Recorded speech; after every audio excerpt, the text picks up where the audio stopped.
There we go. Okay. So I'm going to start right from Blackboard, but if you saw my email before, hopefully you did download this stuff previously. You already have it on the flash drive. If you don't, that's okay. But I just figured I'll walk through the file structure again and how I set this up and talk about that going forward. So for week 3, we're going to finish off the Geneva mechanism by making the wheel. And again, so this is in week 3, assignment download. There's a blueprint in a solid file. I again had an STL loaded. Matt pointed out to me the other day, so I had to fix it. So if you have an STL in your folder, it's the wrong file. I fixed it since then. But so what I do before I download anything is I'm going to make a folder. I'm just going to do it on my desktop for now, just to start. And for me, I'm just going to make it week 3.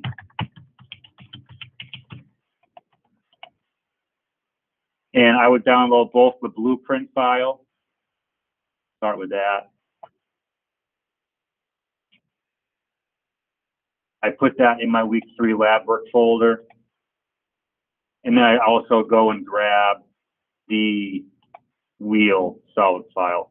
So if it doesn't give you an option to download it directly to the folder, that's fine. You can click it and drag from the bar down the bottom of the screen, depending on what your browser is, and actually drop it in that folder. Or you can open it and do a file save as, or you can go to the downloads folder inside your browser and drag it from there. But any of those 3 ways will get you to the same spot. So you have a solid part file and a PDF. At this point, I haven't really, I'm pretending I haven't looked at the folder, so I haven't really decided what kind of fixturing stuff I need yet. I'm just kind of setting this up with the part file. Real world situation, you got a customer that sends you a part, and you just basically create a project folder is what I call it, and you start building from there. So this is the first week where I'm going to place a stock limitation on you, and we're going to have to develop a strategy around that stock limitation. You're always going to have something that dictates how you're going to manufacture it. I mean, not always, but a lot of the time you're going to have some variables that dictate how you manufacture this. What I like to do with this part is I always explain to the students that we start off with a round puck rather than a rectangular piece of stock, okay? So we got a phone call and somebody's got 15 of these things. They're already turned round, but either machine went down or their guy backed out or whatever. Now they want to manufacture these out of these round slugs that they have, okay? The reason why I do that to start off with is because that's going to make us have to make some kind of soft jaw or something, because you can't just put a round piece in a curved place because there's not enough surface area to physically hold it in that structure, okay? So what we're going to start off with this week is the puck, which is, I forget what the actual diameter is. I mean, you can open it up and measure it. The actual diameter is not on the print. I've been meaning to change that. I haven't fixed it. So we're going to open this print up and measure it.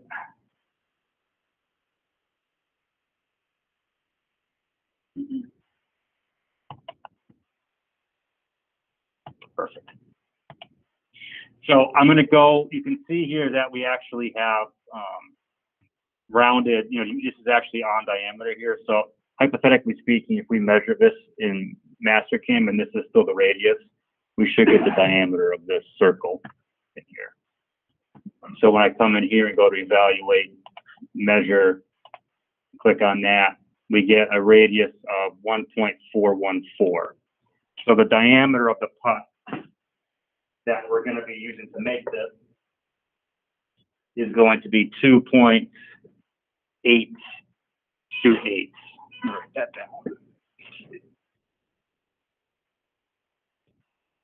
And that sounds about right. Now, just to make it easier on us, I am going to say that this piece of stock is thicker than it has to be. So in this case, we're not going to face it because it's already squared and parallel. We're assuming it's faced and then parted off already.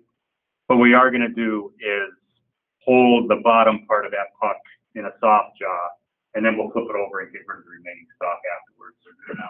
But we're not going to have to face the cost of the launch for anything. So 2.828.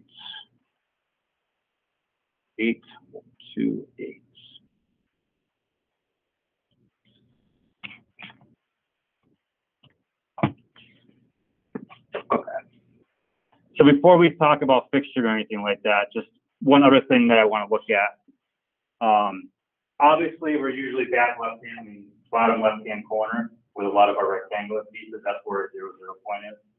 In this case, we're going to treat this kind of like a lathe part, meaning that we have an axis on this, and that's the important, that's where most of the dimensions are coming off of. So we're going to set up our WCS plane on the middle of this part, so right in the middle of that board. Okay. Talked about that, very happy with that, no big deal. We have the diameter of the stock we're working with. And again, I'm going to say that this puck is actually a 1/2 inch thick instead of a 1/4 inch thick when we're using it, okay? So that means we're going to have a 1/4 inch of material that has to be up above the bite for us to machine. And then we're going to have another 1/4 inch underneath it that we're just going to rip off that. Okay. Any questions so far on the setup stuff? Okay. So normally I would have like a process sheet for you or something developed for this. Normally I'm used to doing this all in class, so I'm going to try and draw something up in an email of a Word document where you go with this. You can follow the Word document too. That'll have the machining stuff on it as well. But we're at least going to get through the SolidWorks stuff today. So we know our stock dimensions, we know the size of the part, and we can identify what pieces we're machining. So we have 4 cutouts here, 1, 2, 3, 4, that we're going to machine out. We have 4 slots that we have to machine, and then we have 4 holes, or 5 holes technically, 4 of which are 1/8 inch plus 4 minus 1. So I'm going to say that that's a tolerance that's close enough for us to drill through. Those, I don't think those actually get used on the assembly for anything. I think they're just clearance holes. The one in the middle, you'll notice, is 0.251 to 0.253. That is too tight of a tolerance for a standard drill. So we're going to have to ream that hole, or we could circle mill with a small end mill, but we're better off reaming. The reason why this is so tight is because this is actually a pin hole, basically. So this thing rotates on a pin. The pin, I believe, is 0.250 if you look at the assembly. So this is actually a little bit of a clearance. You know, we're not trying to get an interference figure. This is actually like an axis that it rotates around an axle. So with all that said, just a little bit of development work on the back end, but that's basically what's going to constrain our machining parameters today. Okay. What we're going to do is modify the Kurt vise. So if you can picture the Kurt vise, there's 2 areas that stick up above the top that we've been mating to, basically. We're going to turn those into soft jaws. So normally a Kurt vise would have a couple of Allen head cap screws on the inside, actually physically holding a sacrificial or a machinable jaw to each side, so that you can replace them. You can take them in and out depending on what you're doing for work holding. So it's not always something that's going to be totally square. You're going to have all kinds of different mating parts that you can put in the Kurt vise and use for holding. This would be one of these things that you make once and you throw it in a drawer somewhere in case you ever have to make it again. It's specific to this part due to the size for the most part, but it's not uncommon to have to make some kind of fixturing for you machine. So what we're going to do is make sure we grab a fresh copy of the vise because we are going to cut into it in SolidWorks, and we want to make sure we're not modifying what we just did last week. So I'm going to go to, on me, it's my flash drive, for wherever you guys have your storage.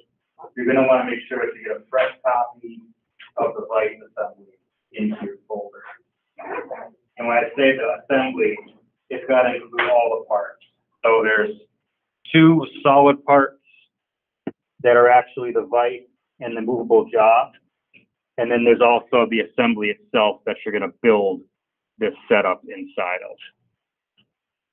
So for me, again, I have an area in my flash drive that only houses just my fixturing stuff that I don't ever touch. So I'm going to go and find those 3 virgin files that haven't been touched. I'm going to copy these into my working folder, if you haven't done that yet. So I'm going to copy these 3. And I minimize that, so I got to navigate to my desktop again, find my week 3 lab work folder, and then I paste those 3 files in there.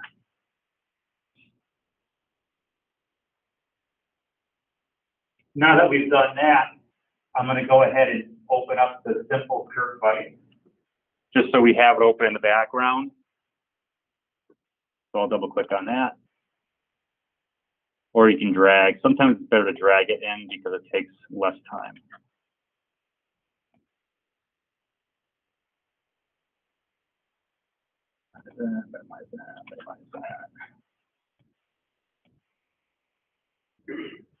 Yeah, so my computer's still thinking.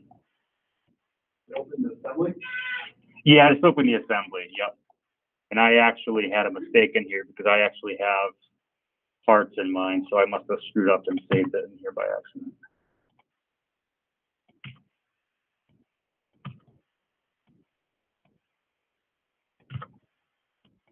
So when you open your fresh file, it should look something like this with nothing in it.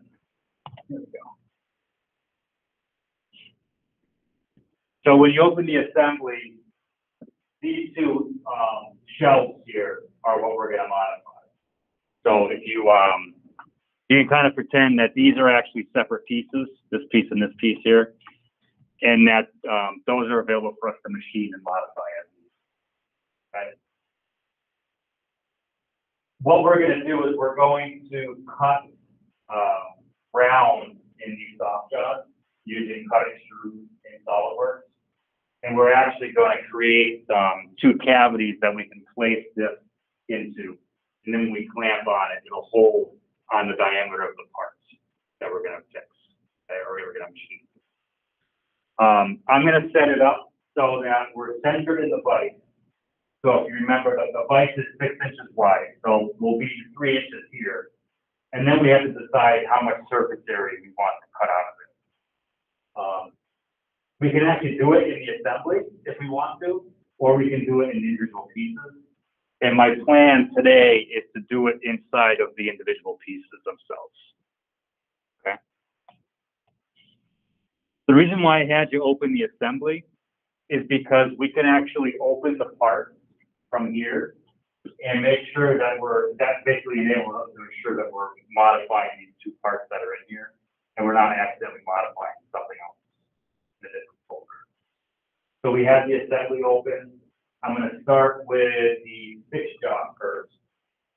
So if you go to the left-hand side of the SolidWorks screen and find the area called main body, you can actually left-click on that and then open the main body part file from the assembly.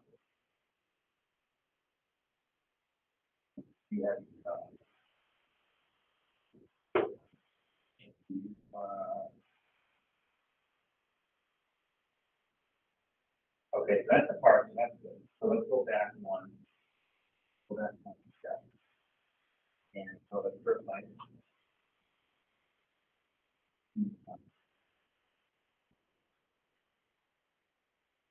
Okay, so you can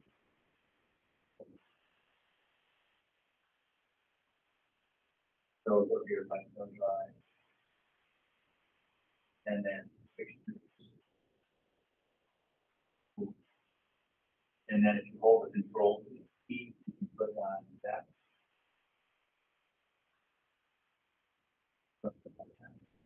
And then let's click on the full job. And then you can go now right. So now let's hold that. First leg, I think that one. Okay, it's just there's just eight and 3 pounds here. It's right. Great. And then we'll do the same.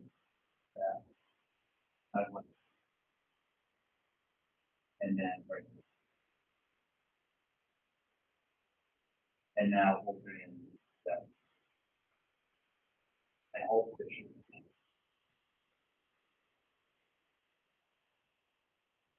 Oh, I'm sorry. Yeah. Oh no.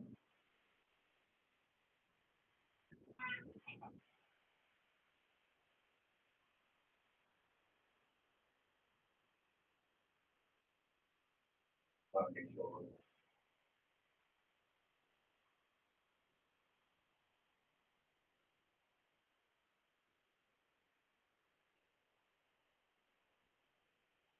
just 1 second. I'm going to.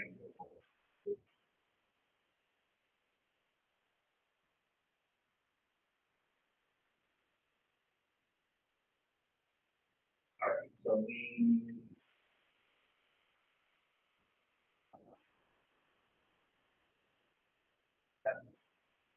That can make sense.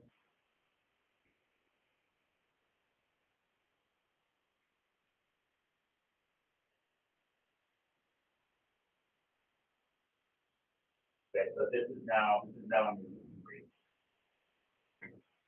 Right. Cool. Okay. Okay, so again, we're going to start with the main body.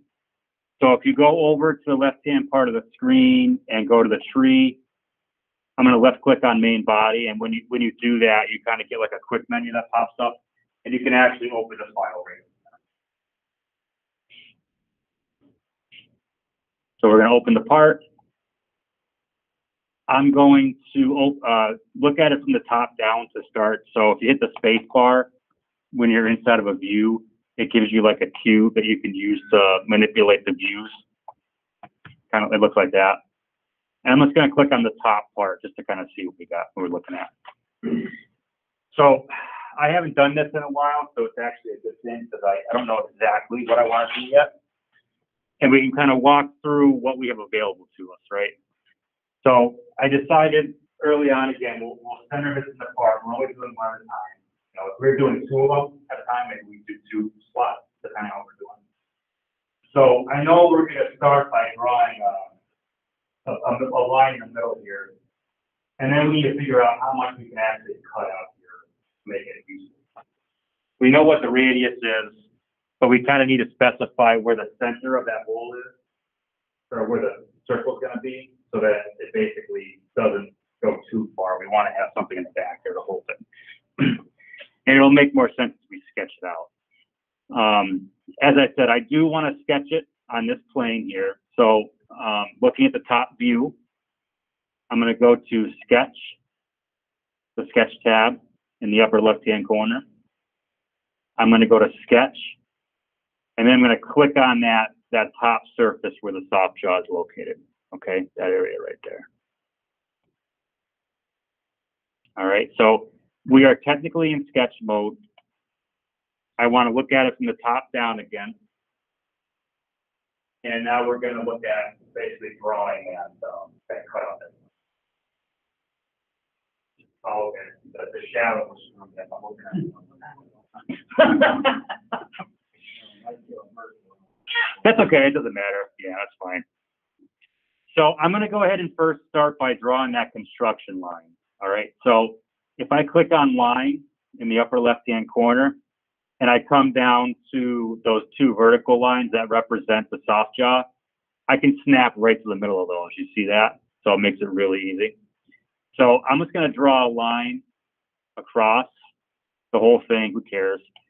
We're just basically using that as our construction line for our axis, basically. Okay. So once you get that line drawn, now we can draw the circle and specify the diameter, right? And then we can position it. So I don't care where on this circle you draw it right now. all you need to do is go up to the top left-hand corner and click on circle. And then you're going to drop a circle anywhere on that line, basically, because we're going to dimension the distance later. I'm going to left click on it just to establish the geometry, and then we're going to dimension it. So as we discussed, we know that the dimension of that round puck is going to be 2.828. So the thing with this that I'm not going to overcomplicate it, but obviously this is important. If you don't have this radius right, you're not going to have the right surface contact. So if it's too small, it's going to like cut into the part in the corners, and you're going to have gaps. You know, on the outside, it's not going to perfectly come up. On the flip side of that, if you go too big, you're going to have the same issue, which is not going to fit right. So in general, this cutout has to be pretty dead on. Generally speaking, I usually see people kind of undersize just a little bit to make sure it bites. But for our ease of use and for ease of actually assembling this thing, we're just going to make the size for size. Just keep in mind that that's a little bit dangerous because we're going to clamp on this thing. And it's actually not that big of a deal as long as we have the, you know, if we were just going to close the jaws like this, you just have that cutout sitting there. If that wasn't built right, the part would fall out, right? The way we're going to do it is we're going to kind of clamp it like this, the jaws kind of apart a little bit. So that pressure is going to keep it in. So now here comes the tricky part, right? So we want to position this so we're only cutting out like a small portion of this circle, right? So I'm going to dimension the center of this circle to the front edge of the jaw, just for see how this works. And then I'm going to modify that value by a certain amount just to see what looks good, basically. I don't have anything specific in mind yet. So if you dimension the same scheme as me to the front of the soft jaw to the center of the circle, and I'm just going to change this number to like a half an inch, 0.50, and see where it puts me. Okay. And again, you could figure this out on paper or on CAD when you're getting close, but we're just kind of screwing around. So this is what I'm trying to avoid, right? So a half an inch center distance from the front of that soft jaw is a little bit too far because we're cutting past the whole jaw, right? So we want to bring that in a little bit, which means we actually want to go a little bit farther out, right? So if this number was smaller, it's going to push the circle closer to the soft jaw. So maybe let's try to go 3/4 from the center distance, 0.75. Even that's a little bit too close. I don't want to leave like a little. Well, I mean it's gonna be pretty deep too. So actually that probably wouldn't be too bad. I might change that to 875 just to get it a little bit farther away, so we don't have this little piece that gets bent somehow. 1 inch right in the middle. 1 inch right in the middle of the soft jaw. That sounds like a winner to me. Yeah, I'm okay with that. Nice, perfect, excellent. Yeah, no, that's fine. We're gonna do the same on both sides, right? So with this cutout here, we're gonna copy this. So whatever dimensions we get here, we want to remember to do it on the next one. So once you decide what you want, that's perfect. Let's go with 1 inch. I like that. So we already have the 2.828 written down. You know, you already got that in your notes. And then we're gonna say 1 inch offset from the front of the soft jaws on both sides.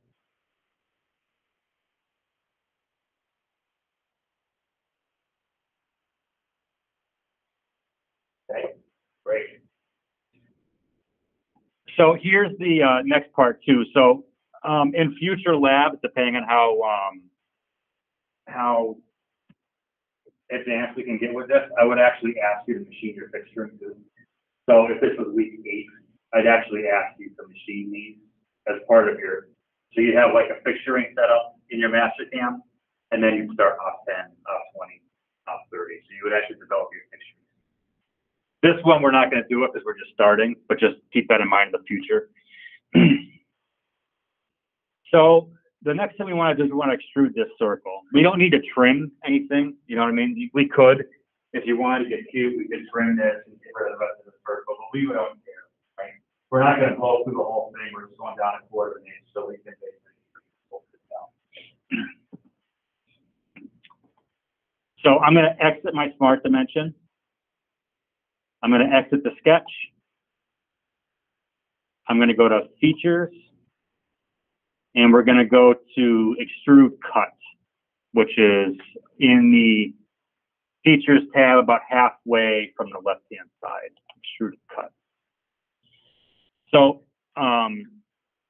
right now, normally it automatically picks the feature for you, but it's confused right now because we have a split circle, so it's not sure which one you want to cut. So we're going to manually go ahead and select both halves of the circle, basically. When you bring your mouse over to that section, you see it turns red when you move over. So you basically want to just select every little section you can until it becomes a full circle that you're going to cut open, okay? In my case, I had to do it 4 times because it also saw, those little boards that were left over there. So we have all four of those. Going back, we discussed that we had a 1/2 inch depth of stock, and we only need to measure that. We only need to do a 1/4 inch roughly. If we want to make sure that we're machining all the way down 1/2 to 1/4 inch on the first pass, that means we can't have a full 1/4 inch depth. We want that part of the feature to raise so that we can machine the entire depth of the part before we flip it over and the press on. So for this, I would say we could probably go to a depth of 2.4, which means we're going to have 2.6 sticking up, which means we're going to have 100,000 clearance on the bottom when we go to machine. Does that stack up make sense? It's easy for me because I'm used to it, but sometimes it's really nice to sketch this stuff out before you start doing this in your head. Like I said, most of the time, actually, when we have more time in class too, I usually have students actually write out their plan and sketch it out first before we start talking about this. But we don't have as much time, unfortunately. So 2.4 down means that we have 2.6 sitting up. I'm going to go and change direction 1, the distance from 100,000 to 0.24. And you want to make sure that your direction's pointing down, not up. Okay? So you have your down arrow there. It could be 0.24. When you click OK, it's going to cut that out. And that's going to be the pocket that we're going to use to actually physically clamp the round piece of stock when we go to the assembly.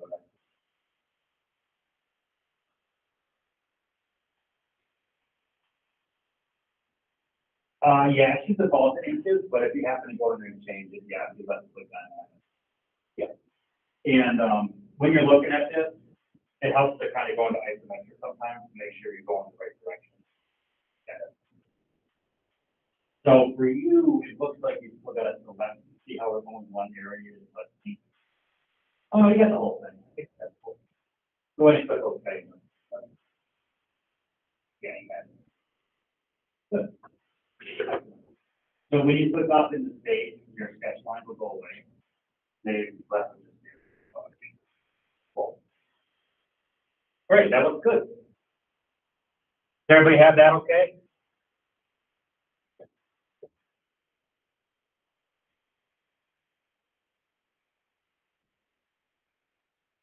So you can go ahead and save this file. And what you're going to notice now, we modify it here. When you go into your assembly file, you're going to see that it automatically updates. So that's another reason why I like to have that assembly open so we can kind of watch it build itself. So if I minimize this file and I go and find my assembly tab, it's going to ask me if I want to rebuild it. So you're going to click on yes. And basically it's going to throw that cut that we just put in here into that part. Okay. You could have done that without opening the assembly, but I like to see incrementally how I'm developing this. If you have parts closed and opened all the time, you can make modifications and stuff that you not see how it builds up in the assembly. And you can make mistakes without knowing it. This lets you check your work pretty much every time you make a modification to that part. So now we're going to do the same thing, except this time we're going to go ahead and get the movable jaw and perform the same thing. So I'm going to left click in the left-hand corner in the tree. I'm going to find the movable jaw. I'm going to left click on that, and then we're going to open parts. Okay. So we're going to use the same exact dimensions as we did previously. So are you looking at the assembly, or are you just looking at it? Okay. So what you'll do is minimize that. That's the expand. So it's and then here you go. So now you can put on good, there you go. So now this is the one where you can go ahead and select and then we're going to. Oh, you have it right. So you put on there. And then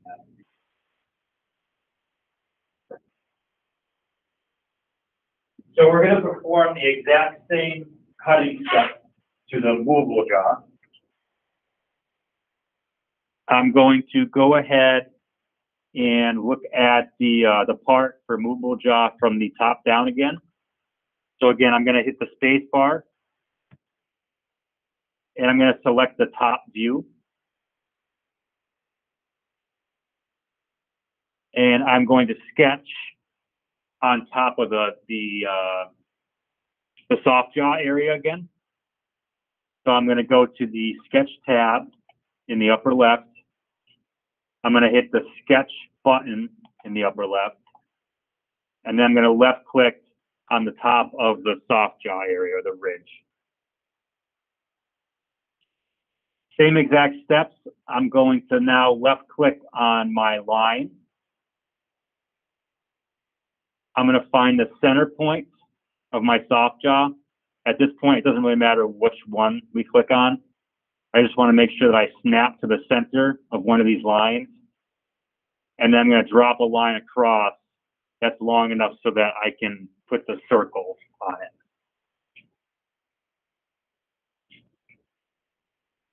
it. After the line is down, I'm going to select circle, which is the button next to line.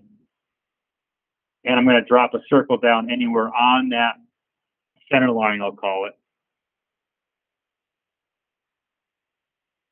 And then I will dimension it to that same 2.828 dimension.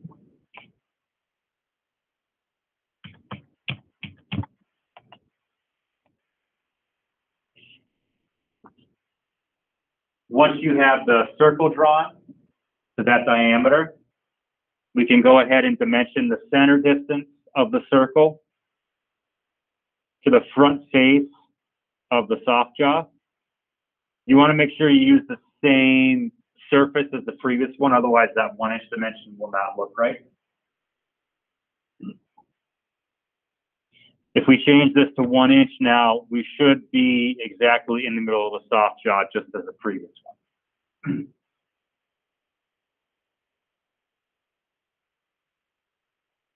You got, perfect. That'll be 1 inch.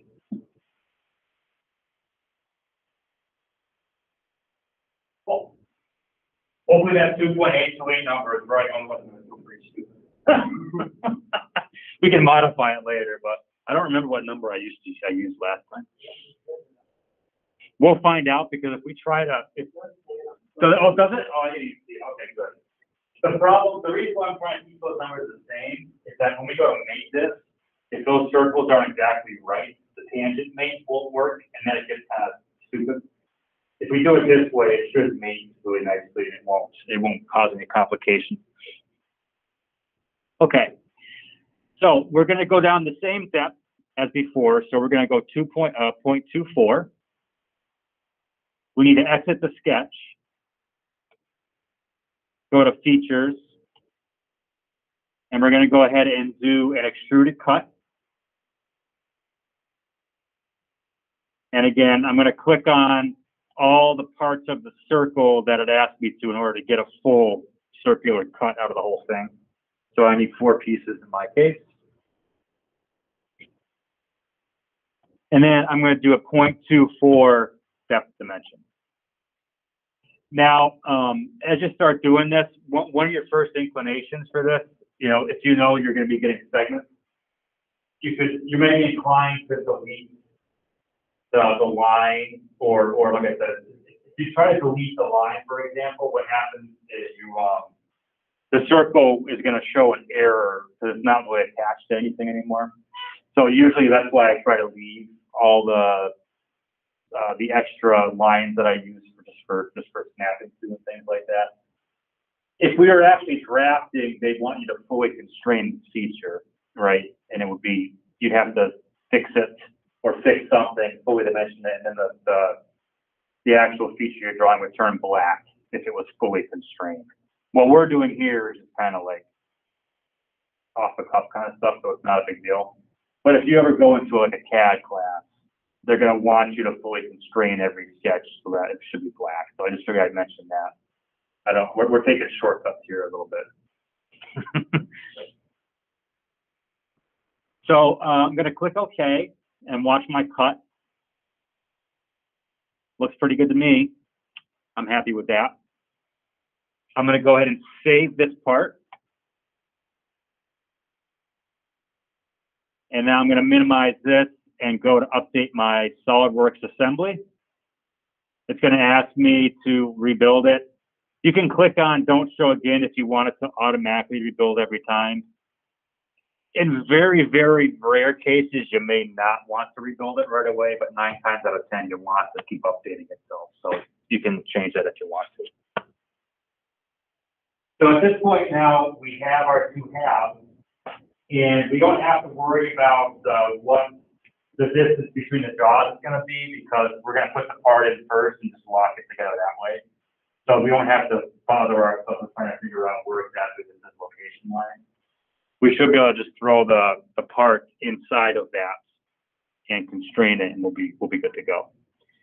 To make it a little bit easier, I'm going to have us draw the stock block first, and then do the same thing we did last week. We're going to put the part inside of the stock block, just because it's kind of hard to grab. I know for a fact it's kind of hard to grab the end of the actual part to get the constraint right.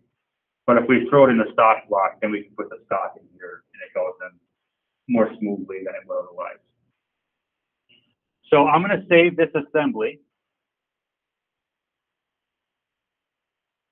And then we're going to make our puck, as I call it. So after you save the assembly, again, I'm going to leave all these open. There's no need to actually physically close any of these windows unless your computer's lagging, which if depending on where you are at home, you may not be able to do this, but here it should be fine. I'm going to leave that open, and I'm going to go up to File and then New. And we're going to make a new part.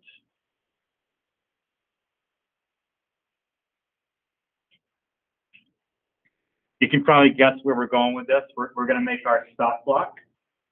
So we're going to make a sketch. Again, real simple. You don't need to be a master SolidWorks whiz for most of this stuff.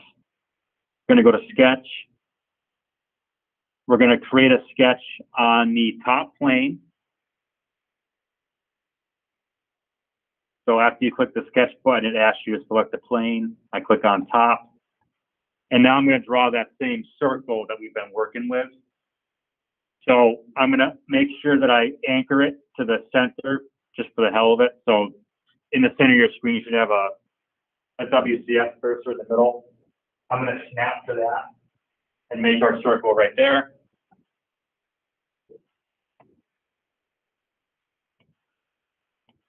And then we're going to dimension that at 2.828.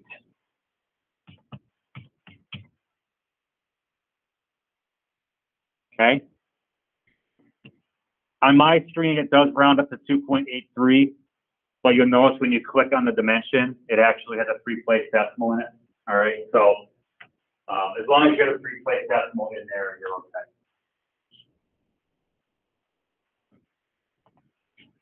After you have that dimension, I'm going to exit the sketch, and we're going to extrude it that 1/2 inch that we talked about earlier. So I'm going to exit the sketch, go to Features, Extrude Boss Base. In this case, I don't really care which dimension it's going or which direction, up or down. It doesn't matter one way or the other what we're doing. We want to do a 1/2 inch puck.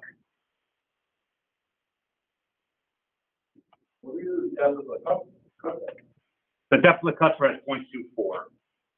So that means when we attach it to the bottom of those cuts, it'll be sticking up farther a little. I thought it was 250. Sorry, no, 2.4, yeah. You can go back and modify it to 250, yeah. 250 would be okay as long as you're all right with touching the top of the soft shot a little bit. We go around it, you know what I mean? So we got that 1/2 inch. I'm going to click OK. And since we're in here, I'm just going to change my color like we talked about last week. We could change material type too and stuff like that, but I'm not going to get too fancy with this. The best way to change the color, again, is to go over to the tree and click on the very topmost level. So where it says Part 1 currently at the moment.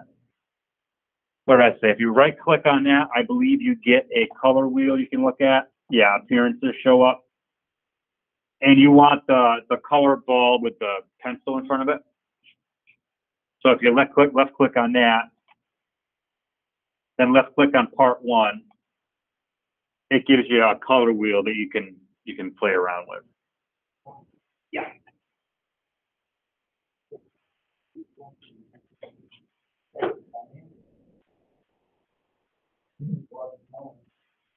All you need to do is zoom in with your mouse wheel, so you just use that. So it's only just a view that's different. So if you have 2.828 here, which you do, that's correct. So that's all good. All you need to do is exit the sketch now. Yeah, we just have to roll it around a little bit. So depending on how you start to scale it originally, so yeah, no.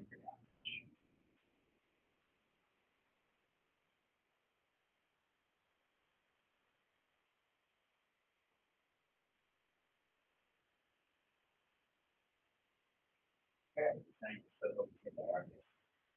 And then to change the color, right click on the part 2 there, and then there's your appearance, and then part. Perfect.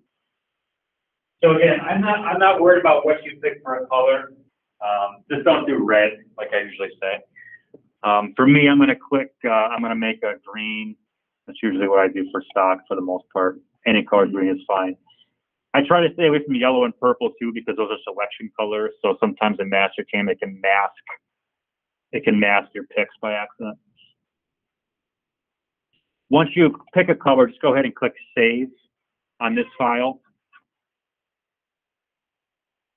And I'm going to save this in my week 3 lab work folder that we've been building in.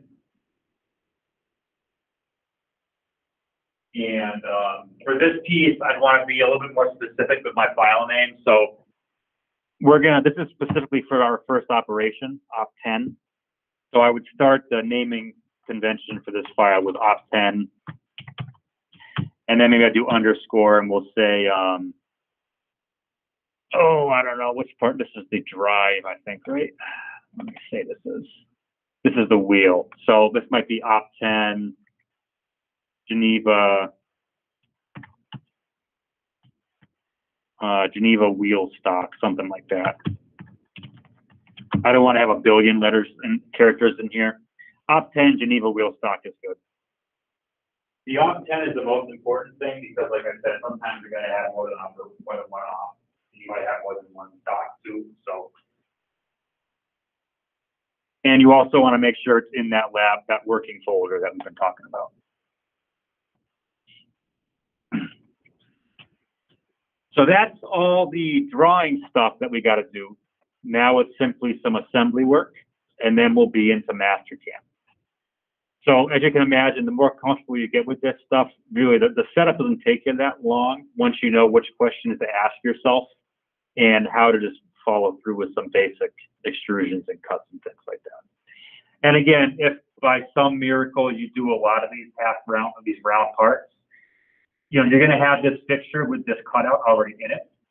So the next time you've got a round part to process, it's as easy as going in there and saving a copy and then modifying the diameter of that circle or whatever. And then you can just build off of what you already have. Okay. So it's always nice to kind of create a library for yourself if you are doing a lot of fixturing stuff, because odds are after a couple of months, you'll be using the same kind of things fairly often, depending on what you're working on. So again, I saved that. I'm going to go ahead and find my assembly, and I'm going to insert that round piece of stock in the assembly. Since we have it all open, it's really easy. I go to assembly. I'm going to go to insert components.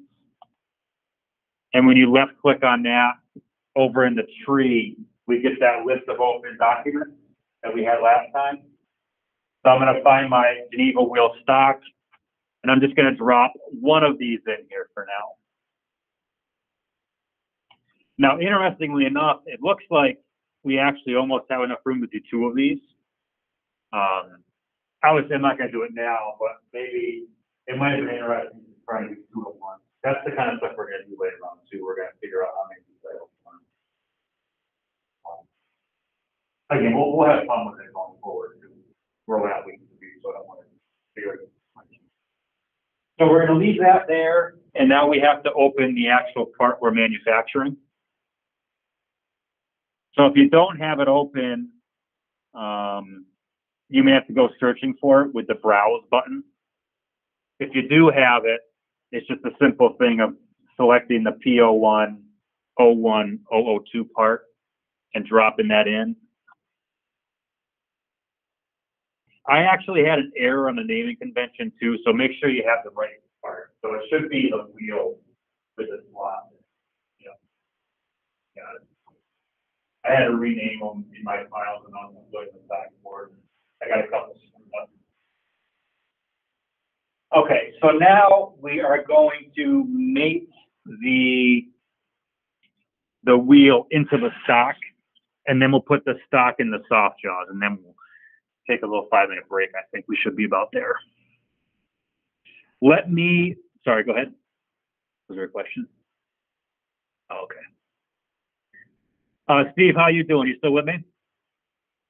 Okay. Oh, sorry. Oh, Matt, sorry. You still hear me, Matt? You doing all right?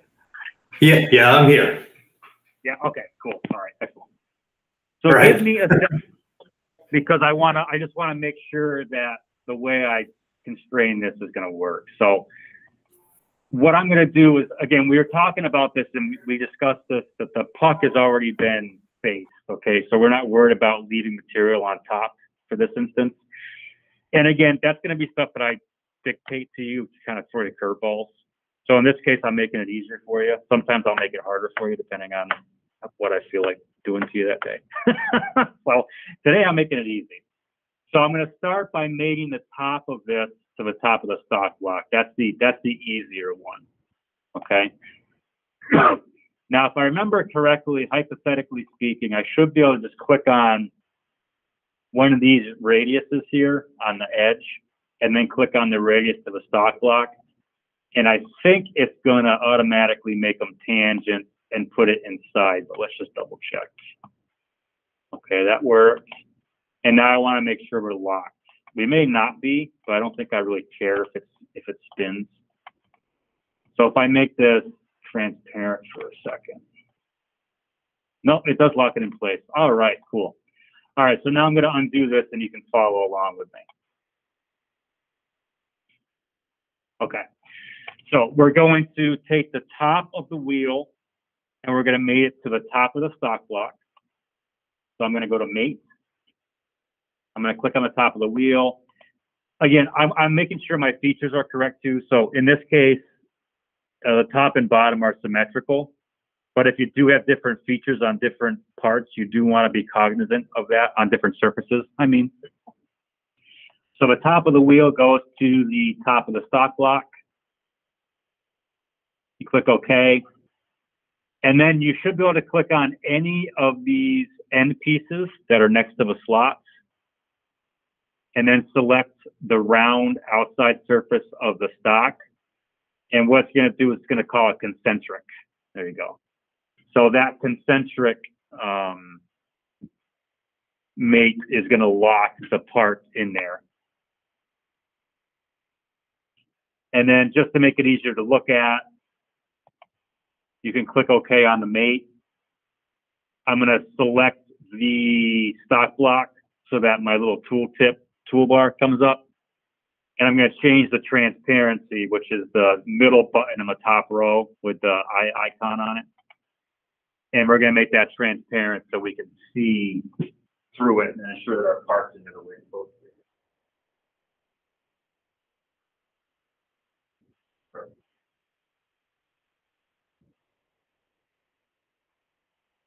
So if this is going pretty smoothly, which probably means that it's not going to like the job.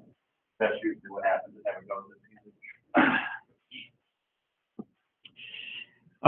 I like to start, and again, I'm just throwing little things at you. So I like to start with the fixed jaw generally on stuff like this. Because if you attach this to the movable jaw, that's still allowed to shift around. Sometimes the mate gets a little confused. That's kind of hard to do. If you work with the bottom piece first, it's already fixed. It usually builds better as you're working. Just something to think about when you try it. I am going to start by bringing the bottom of the stock and mating it to the bottom of the groove that we made in the fixed jaw. So I'm going to go back into mate.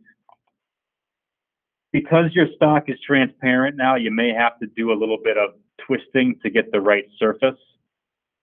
Generally, a translucent surface like this, if you get a position where there's nothing behind it, you can select the bottom without any issues. So you select the bottom of the stock, and I'm going to attach it to the bottom of that groove that we machined. In my case, it went down properly, but it's kind of in a bad location. It's kind of hiding what I want to do. So I'm going to click OK on it and pull my piece out of there a little bit, just so I can have a better angle at the other stuff that I'm trying to click on. Now I'm going to make the stock block, the outside part, the 2.828 diameter, and I'm going to click on the surface that we cut out. That should match the 2.828. Perfect. So that went in there just like that. And then I'm going to do the exact same thing with the soft jaw. So I'm going to click on the soft jaw surface and then the surface of the stock. And that worked out actually pretty damn good. So when you're done, you should end up with something that looks like that.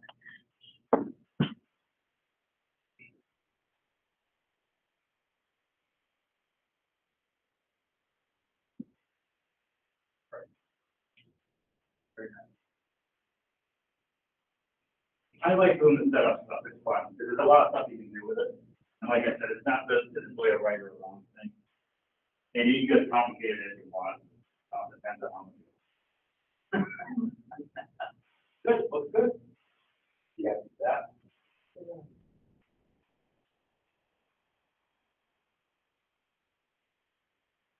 Oh, so it is see-through. So that you got this see-through. Yeah, you got it. So you just click OK on that. Awesome. So again, this is only really important if you're doing setup sheets and you're doing stuff for operators and whatever else. I mean, sometimes you may not have to go through all this stuff, or it may even be, if you are a master cam guy, you may actually have somebody in front of you doing your setup stuff for you. But again, this is the part of the cam process that I think is important, because setup generally is actually more important than the machining step sometimes. So Now that we have this, I'm going to go ahead and save it. And like I said, I mean, we probably could have saved this simple Kurt Weiss as something else. We could rename it. I don't think there's any harm in renaming it right now in that folder if we rename the assembly. But once you pack and go it and you rename the folder to your last name or whatever, it's not that big of a deal. Just remember, you don't want to rename any of the parts inside of an assembly because you'll blow it up. Okay. So we will save this, and now actually we made pretty good time on that. So we probably will get through most of the machining steps, which is good. So maybe for the homework, I will have us see if we can do multiple setups in this. I think that'd be fun. We could actually modify it so that the circles that we cut out are, 2 inches off center or something like that, and see if we can get a second part to fit. One other thing that I actually made students do once too is instead of having this extra half inch at the bottom, I said the puck was actually two sides of it. So we actually had to do is drill these holes and pins first so that we could build a plate and then put the part on pins and use a balance screw in the middle to hold it for a workstation. But I decided not to torture you guys too much this week. So yeah, let's take 5 minutes. We'll come back at 6:40, and then we'll start working on the mastering stuff.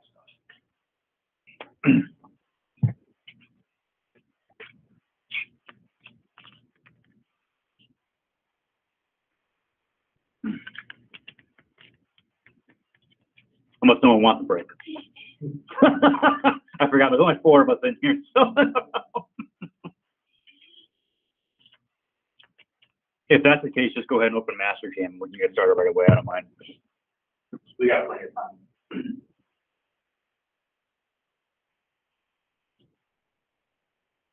Did that help you kind of see what's in here? So you got all your files. The biggest thing is to make sure that you've got all the stuff. Right. Okay. And that's okay. They all should be in that one step.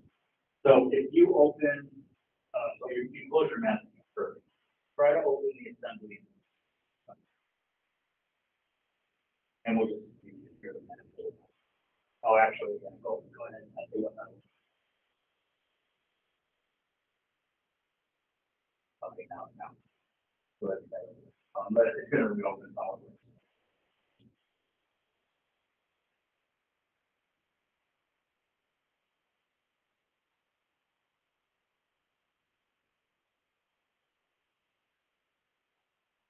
Since we have the time, I'm pretty sure that I will have us machine the soft jaws. So that's going to be a quick 5 minutes.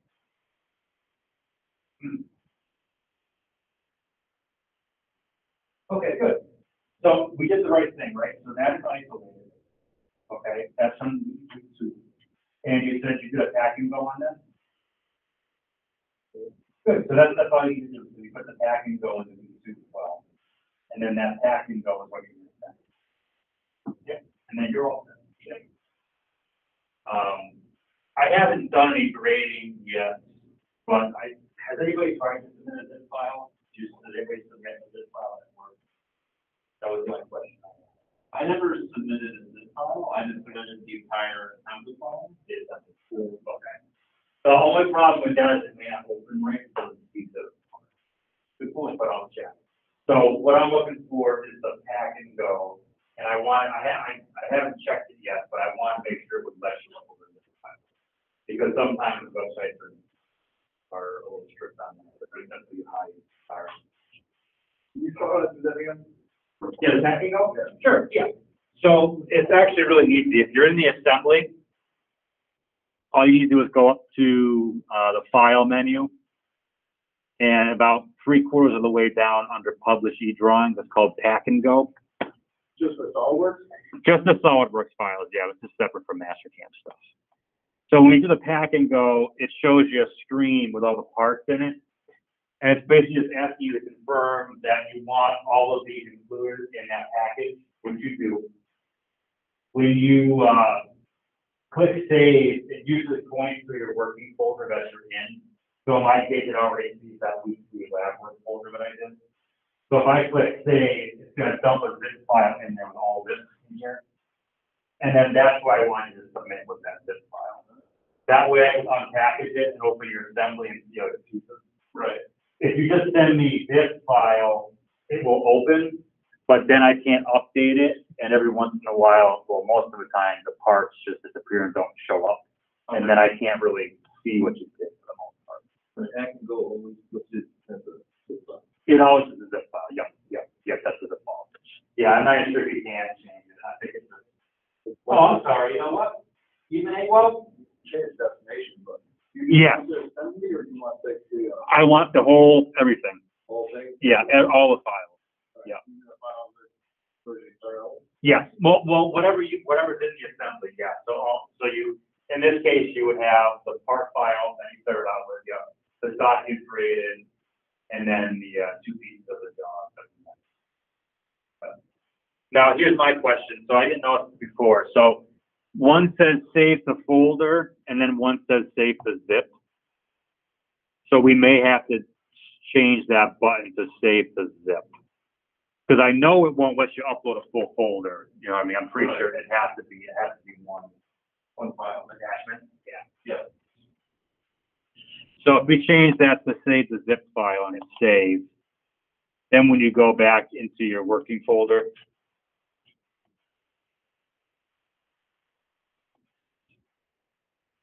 there's that file right there. Yeah. And then you can rename that file to whatever you want.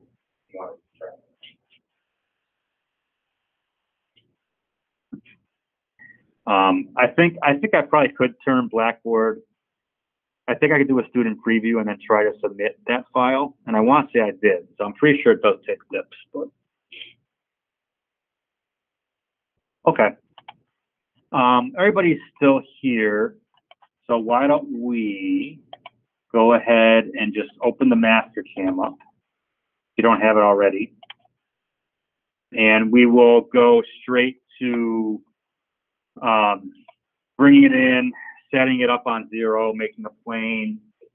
We'll do all the setup stuff in the graphics screen area, and then we will start talking about the machine setups and the operation.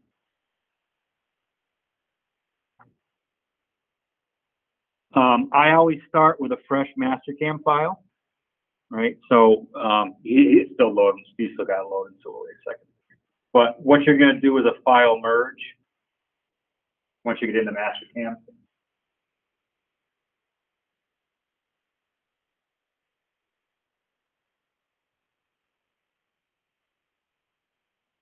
We're going to follow the same basic steps that we have been, right? So we're going to have to rotate 90.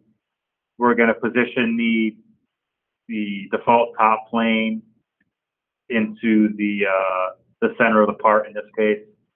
We're going to create a new WCS plane, and then we'll start machining stuff.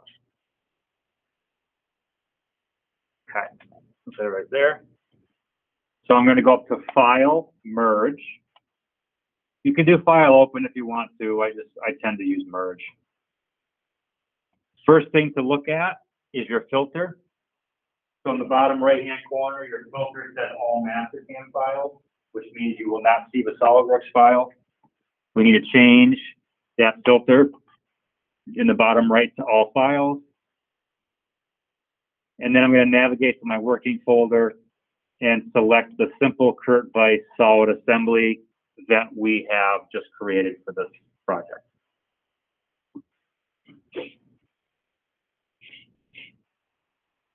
So again, when you open it, you're looking at the front face of the project. I'm going to rotate the part. We can see that the actual part we're machining is embedded in the stock. I forgot to check my clearance. So I'm going to scroll in here and just make sure that we do. So we do have a distance under there. It should be 10,000. It's actually not 100. I think I said 100 last time. That's fine. That's plenty of clearance for what we're doing. Probably should have gone a little bit more than that, but that's all right. I'm not going to do any moves or anything in this. I'm just inserting it. So I'm going to click the green checkbox once it's in. And now we're going to have to rotate. So if I right click and go to top, per usual, we're looking at the front of the assembly, right? So it's that same 90-degree rotation that we're going to do pretty much every time. I'm going to go up to transform. I'm going to go to dynamic. The first thing dynamic asks you to do is to select your parts. So all of our levels are currently active. We did not go in there and mess around with that yet. So all of our stuff is showing. I'm going to do a pick box. Everything should highlight yellow for you. If you need to zoom out farther to get the whole thing in your view scope, go ahead and do that. You can also right click and go to fit if you need to, and then that'll reset your view. Once you have everything highlighted in yellow, you can hit end selection. And again, I don't care where our X and Y position is right now. The only thing I'm dealing with is the rotation. So I'm going to click the gnome in anywhere where I can see it easily.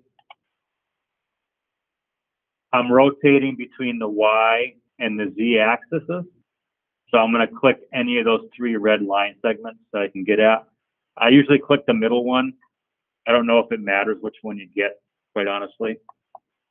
Just remember not to start typing or clicking anymore after that. Once you select it, you want to take your finger off the mouse and rotate it and decide which direction it is. So this move is always positive 90. I say always, it should always be 90. But you want to confirm that and make sure. So now that we confirm that, you just go ahead and start typing it in. Don't touch anything else. So you hit 90. Enter once shows you a preview of that move. The second enter locks it in place and confirms the command. And then you can click the green checkbox. The way you confirm that you correctly rotated the assembly is if you right click and select top, you should now be looking at the top of the assembly and not the front. You'll be able to do this in your sleep. You do a lot of this stuff. And again, this is just how I like to do it. If you get really good at this and you want to do it all at once when you first bring the part in, you can do all these moves in that first command, but I like to do it better this way, just personal preference. So all my colors are screwed up. I like to clear that before I do my next command, so I can right click. And clear colors is the third button in that top toolbar. It's got like a bunch of color squares in it. We'll clear that. And now we're going to have to go ahead and move this to origin. So I have been having you guys use the translate from and to command, so you learn how to use it. There's also a cheat that I'll show you how to use. So if you're going right to the origin point, which is the WCS for top, there's actually a command up here that's called move to origin. We've used it before, but I don't think we've used it this semester yet. So instead of doing from and to, we can actually do move to origin. It automatically selects everything on your screen, assuming your levels aren't turned off. If a level is turned off, it will not select it, so keep that in mind. I'm going to go ahead and zoom in to the center of that reamed hole, and I'm going to make sure that I get the top of it, and I want the center of it. I don't want a quadrant. So however you got to manipulate it as far as angles or zoom, whatever you got to do to get it to select that O-snap properly. You click on that, your part's going to move. And then when you hit F9, you should be in the right location. It shows you the datum for that. Just because we have it set up globally like this does not mean we're going to use this plane though. The top plane, admit. There you go. Can you hear me, Amelie? Oh, there we go. Hi, Emily. How are you? I'm okay. How are you? Good. Sorry, Good. I just got okay. back from work. Oh, that's okay. we're about halfway through, but I'm recording this, so you can kind of watch the end of it, and then it'll be on Blackboard tomorrow, so you can watch the beginning. Okay, thank you. I'm sorry to bother. Oh, you're welcome. No problem. So we are, again, so just because we set up the top plane, the default top plane, we don't want to use that because we can't rename it, right? So we want to use, or we want to duplicate it and then rename it to the Op10 G54 like we normally would. So if we set it up this way, though, it's really easy. I'm going to right-click and clear colors again. I'm going to go to the Planes tab. And again, I'm just going to right-click on top and select Duplicate.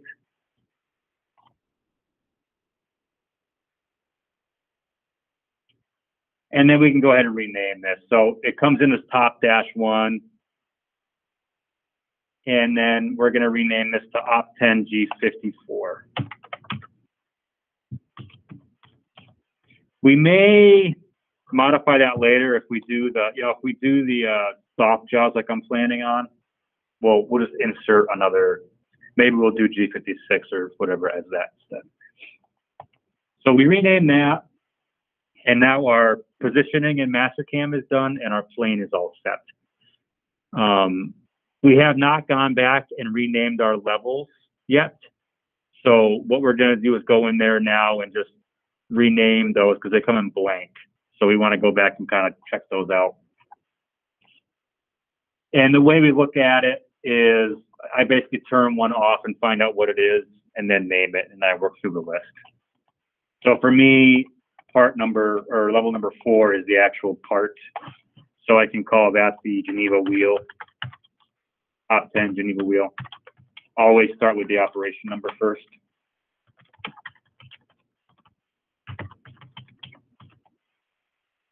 And then number 3 for me is probably the stock, I imagine. Yeah. So number 3 is Op10 stock. And then we got the vices on 2 and 1.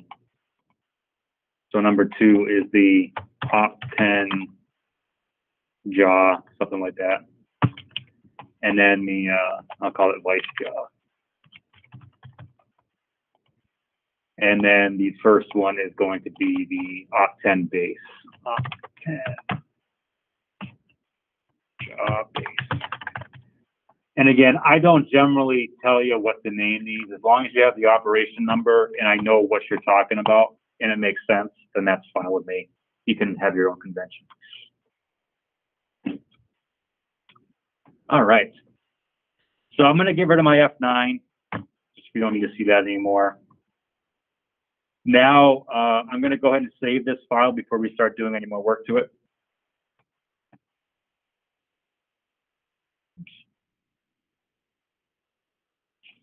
And I want to make sure I'm still recording. It is, okay. All right, so now we're going to save. I'm going to make sure it's pointed at my work folder, my working folder. And then, again, the naming convention on the Mastercam file is pretty important. So Op10 Geneva mechanism wheel.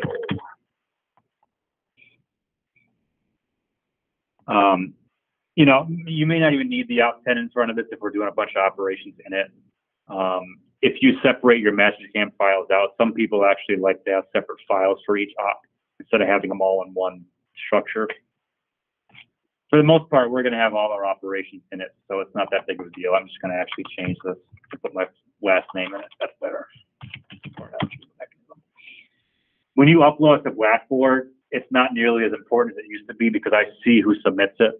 When I was doing just the emails, that's when it got bad because then I get emails from people and I forget whose files whose. So, all right. So now we are going to select which machine we're running this on. Okay. We're going to go up to Machine, Machine tab. We're going to go to Mill. And instead of default, we're going to go to Manage List. And we're going to find the Haas 3-axis that should be in here. So we click on Manage List. This is the part that you won't have at home. So if you go to default, if you go into Manage List at home, you may not see anything in it. I'm going to click on the mill 3X, which stands for 3-axis. I'm going to click on add, and that brings the definition over to the right-hand side. When you have an item on the right-hand side, after hitting add, you click OK. You'll notice it doesn't actually bring the machine in. All it did was add to a list. But now when you left click on mill, you'll see that 3-axis post file is available for selection in the drop-down menu. Okay, so all that managed list is that you're basically bringing it into it and making it available to use, and then you got to go select it again.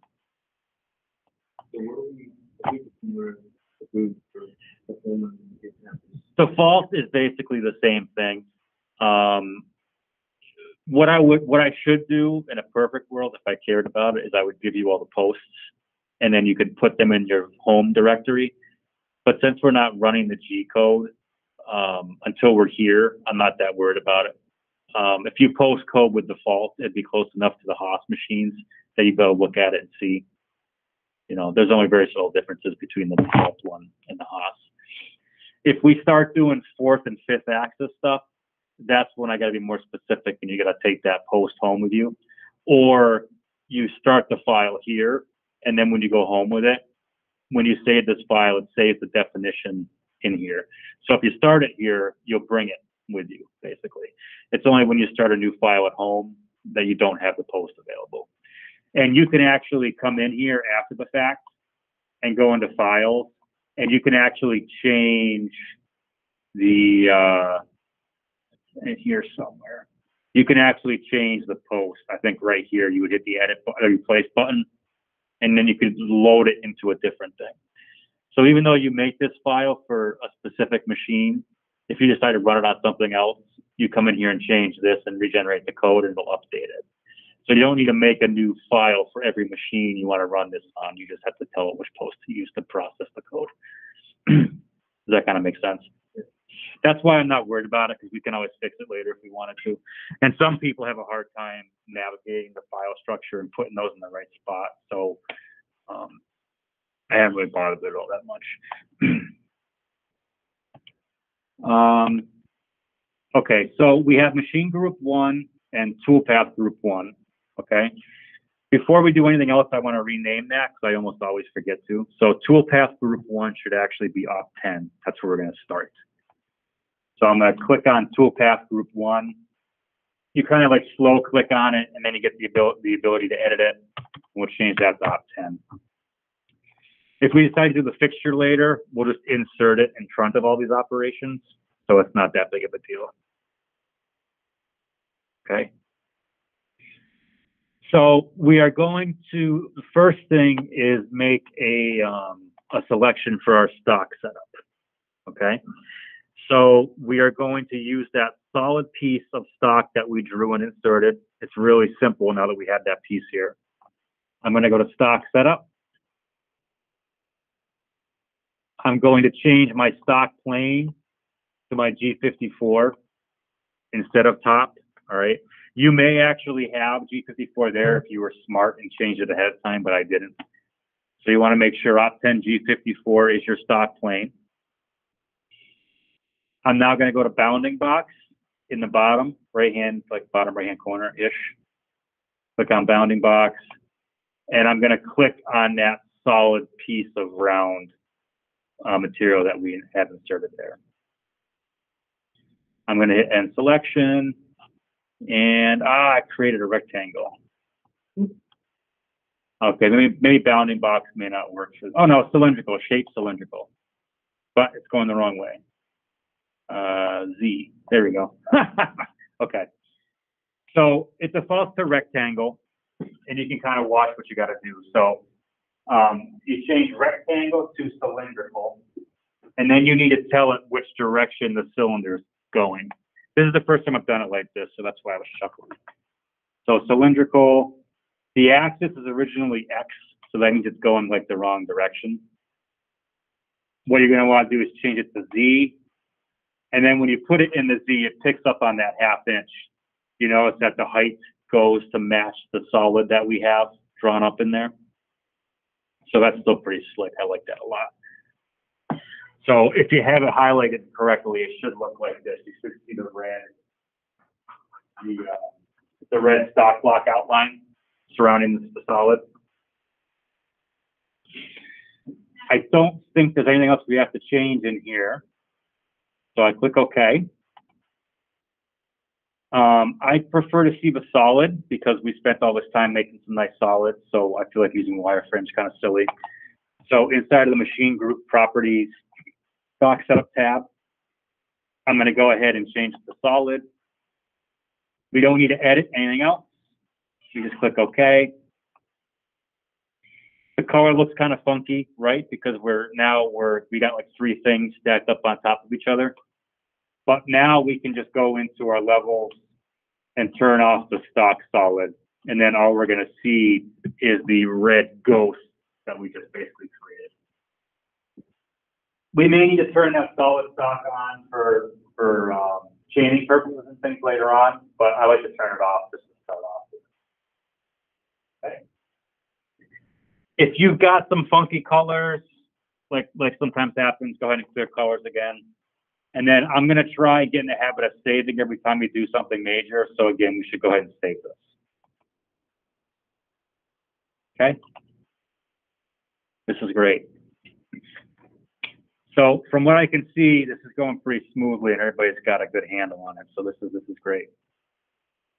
Doing a good job. I like this. Yeah, it's slick once it all works, you know. Yeah, I like your, how you call that? I did it, laugh there. Yep. Yeah, I know.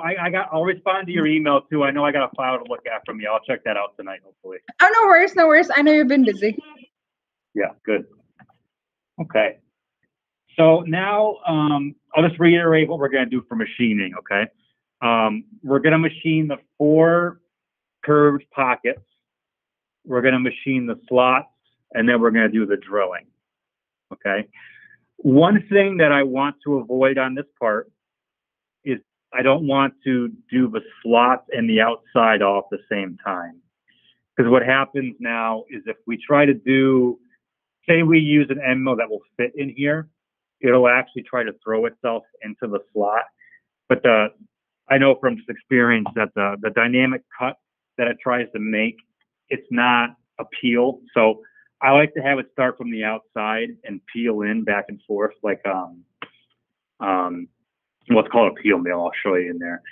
If you don't do this right, it just throws the end mill in there and doesn't oscillate back and forth. It just goes, and it would be a bad time. So generally, what I normally like to do is I actually draw lines across the top to kind of isolate the slots.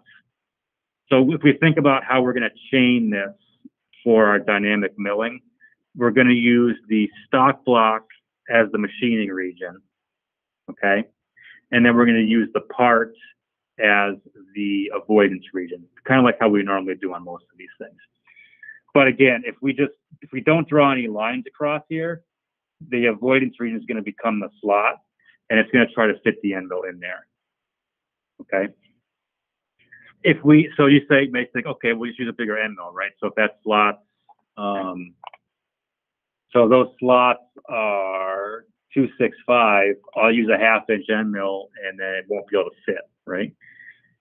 That works to a point, but what happens is part of the end mill can fit in the slot, so it actually nestles a 1/4 inch worth of the end mill into the beginning of the slot and then pulls out, and it leaves these weird artifacts on the corners of the slots.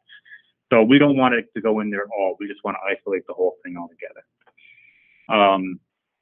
In order to do that, like I said, we're just going to draw 4 lines across, and we're going to use that as our avoidance region afterwards. We'll chain the whole thing like that. In this case, because the stock is making it look a little bit funky, I'm going to go to the toolpath tab and turn off the stock display. So it's a little bit easier to kind of look at. And if you work from the top down, it feels like it's really easy to just draw lines across and be done. But sometimes what happens is because you have dots on, basically when you're looking at it like this, everything's smushed on top of each other in the Z. Sometimes it'll grab the wrong endpoint. So I try to draw things at an isometric angle so that I can see exactly what I'm snapping to, which means you kind of have to get used to, and good with the mouse to kind of rotate around and make sure you're moving around correctly.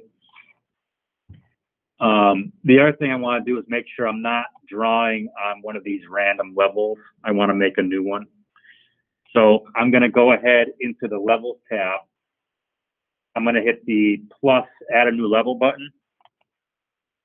And then for a name, I'm just going to call it reference geometry or something like that. We'll put all of our junk geometry on here. So op 10 again, so this is just op 10 related for now. And then reference, ref geo or something like that. No big deal. Ref geometry. God, I can't spell today. Okay. And this will all make sense when we go to chain this sucker. You'll be happy we did this going forward. We may have to, we're gonna try and do a chain, but I may actually have to do a full, actually you probably should do a full, what do you want to call it? Oh, where is it? I think just for the hell of it, we should probably just do curve on all edges just so we get a full wireframe profile.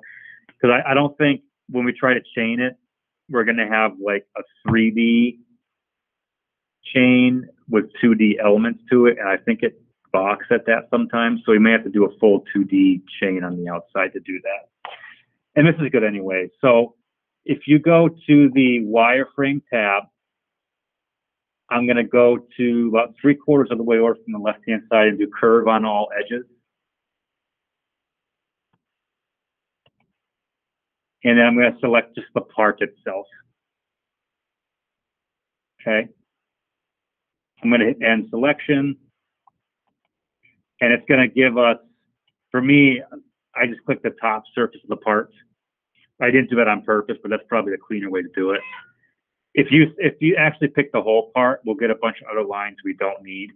The only thing that we need is really the lines on the top.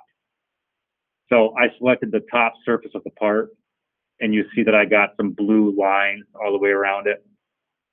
That's basically what we want to start with. I'm going to click OK, and when I do that, the line converts to a dark blue, so it's kind of hard to see. But you can trust me by saying that.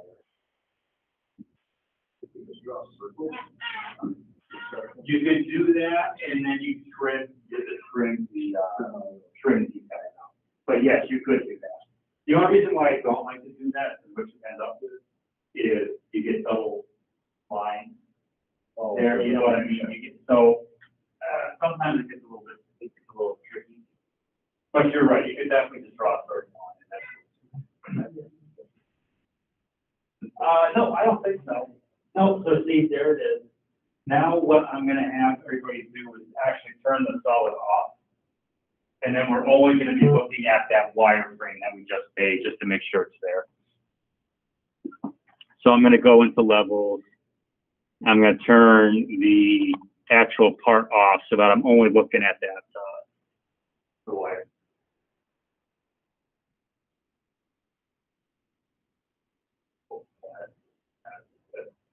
And again, this is just to give you different tools in your toolkit so you can play around with it. Yeah, so that's your stock. But if you go to the tool tab, you can actually turn that off so you can look at it. There you go. This makes it a little bit easier if you don't know other stuff on the screen. Okay. Cool. So we're only making an avoidance region, right? So I'm going to be a pain in the ass and be really specific just because we can, right? So now that we have this, let's clean this up and keep only what we want, okay? So we're just making the avoidance region of the outside of the part minus the slots. So I'm going to delete all the reference holes because we don't need them, right? Again, I'm just being a pain in the butt. We'll just make it clean though.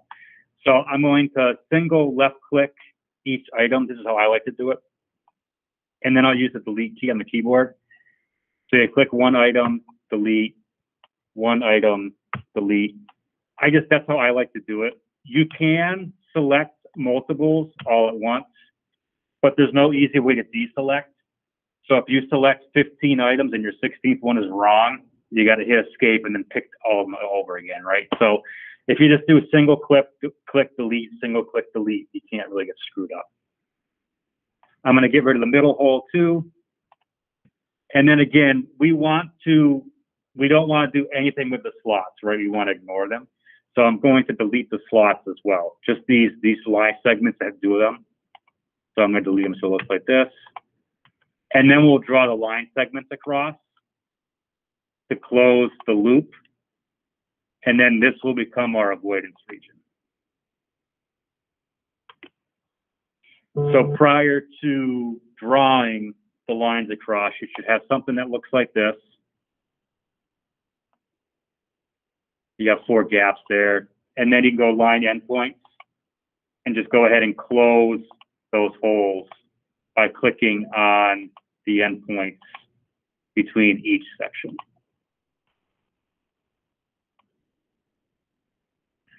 I don't care if you leave the colors blue or not after you do this. I'm going to change mine just because it's easier to look at on the screen. So I turn my vice jaws off so I can easily get a pick box. And then I'm going to make these a brighter color so you can actually see it. I don't know. Orange is fine. That looks good. Good. So we used our solid to create 2D constraining geometry, basically.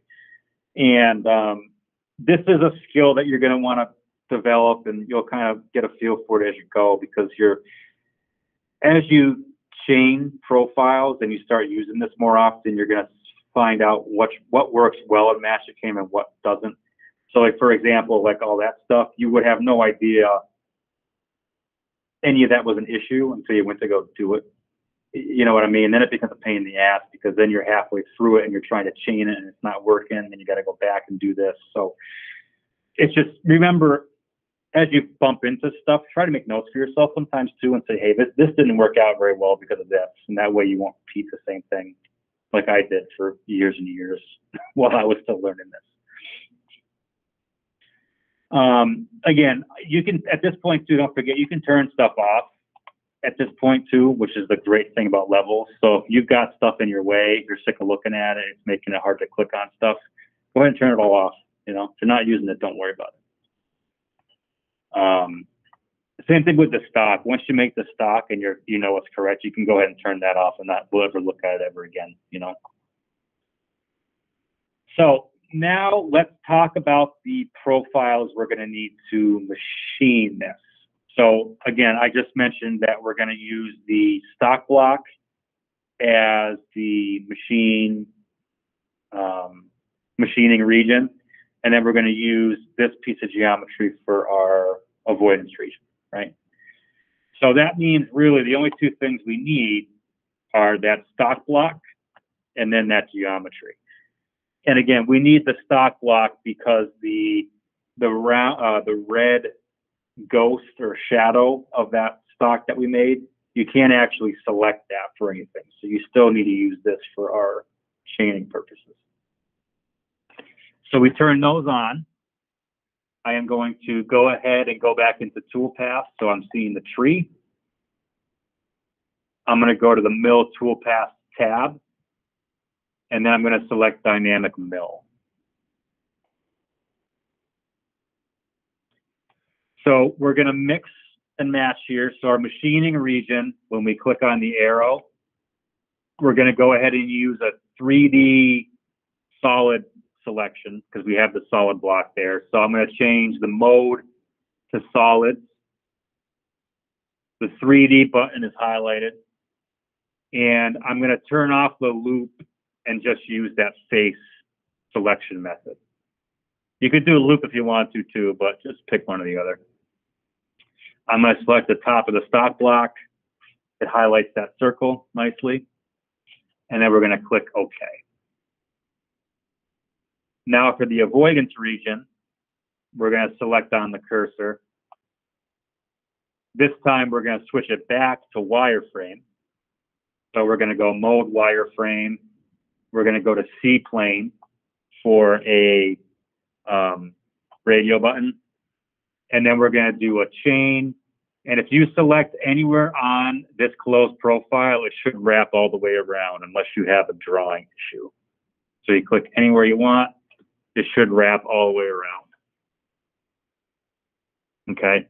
If it didn't wrap all the way around, that probably means that you have double lines somewhere. That's usually the culprit. And normally where it stops is where that double line is hiding. So you would go back and select it and delete one and see if you had two things stacked on top of each other. We were all doing pretty good about this, so I don't think anyone's going to have that issue. Here, go all the way around. Okay, so that's solid. That's perfect. So that's the machine. So now and then this is our wire. The radio button is in plain instruction. And then you put anywhere on there. Okay, so see, so you've actually got, you see how you condensed the lines here? So either that line's not hooked up right, or we have double. So if we go and hit, we don't.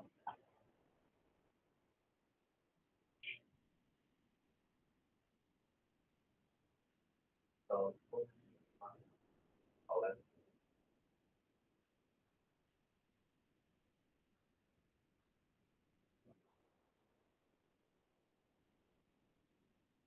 You see that little line segment right there, so that's so if we delete this, just redraw that line. No, so you want to do the other one.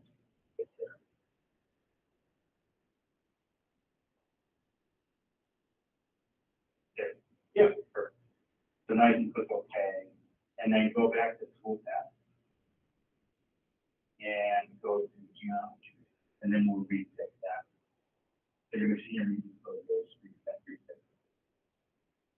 That should go all the way. You can zoom out.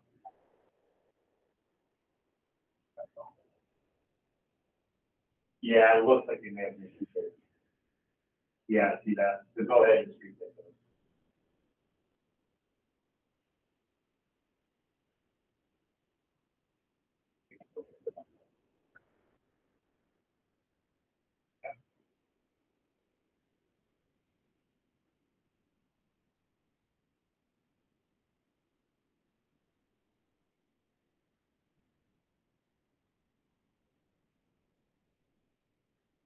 Yeah.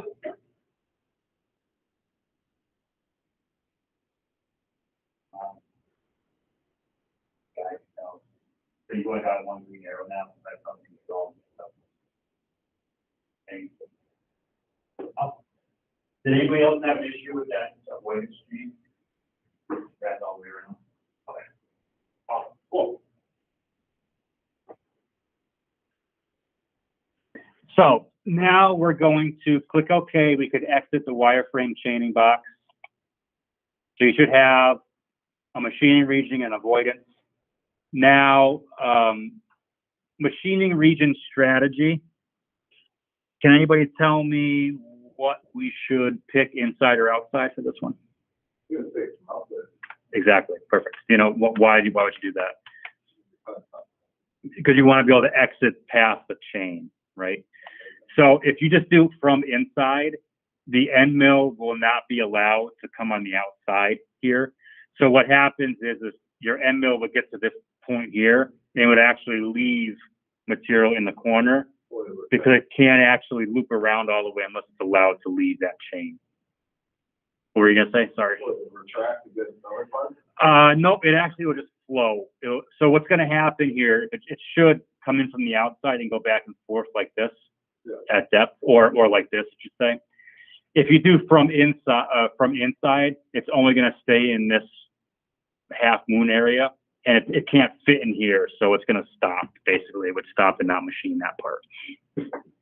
So you're absolutely right. So we're gonna go from outside. And now we can click OK. And now we can walk through our machining process here. Dynamic mill is what we want to use. We're going to go to Tool. And at this point, we can use whatever the largest tool is that's readily available, that's realistic, right? So this part's not huge, so I think a 1/2 inch end mill will be fine. And again, starting probably next week or the week after, I'm not going to tell you what size tool to use, so you're going to want to reference the part and try to do what's realistic for you, right? And if you use a 3/8 versus what I think a 1/2 inch is more optimal, you're not going to get docked for that. I'm just going to talk to you about why I think maybe we could have gone bigger. This profile is perfect for a larger end mill because there's no features defining it, right? There's nothing but you're just ripping material out of there. So you can use the biggest thing you've got. That makes sense, right? 1/2 inch is plenty good big for this one. So it looks like, so because we ended up with the stick mill 3-axis, the library is actually accurate. If you were at home, you would see that default library that we looked at before. For this, I think it looks like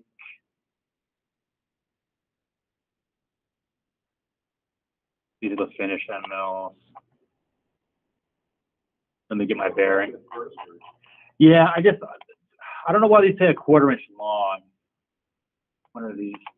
I'm going to use the filter. I want to see what's actually in here. It's been a while. So I'm going to go into the filter. I'm just going to look at flat end mills and see what we got. Yeah, I thought so. So there's a 1/2 inch rough. So it looks like tool number 5 is what we want. 1/2 inch roughing end mill, tool number 5. So go ahead and select that one. Our comment is going to be, rough the outside of the part. Outside of the part. So again, I'm going to start asking questions here, and by me asking, I kind of give away the answer. But do we need to have a floor on this part? Do we need to save material for that? Correct, right. So the only thing we really have to worry about is the wall. So we'll leave some extra stock on the wall, and we're actually going to go a little bit deeper on the floor than we normally would, just so we're past where the bottom of the part actually stops. Then when we flip it over, it'll cut across it, and it'll have I've always understood that if you cut a little bit below where you want to start, when you flip it and face it, you get less of a burr. You're not rolling over a bunch of material on it. I don't know. It's been so long since I've been on a machine now. But in general, you're better off going a little bit farther than you have to and then flipping it over. We only got 10,000 to work with because I should have lifted it off more. So maybe we'll only go by like 5,000 feet, something like that. But so rough the outside of the part. We will leave 10 thousandths on the wall and 0 on the floor.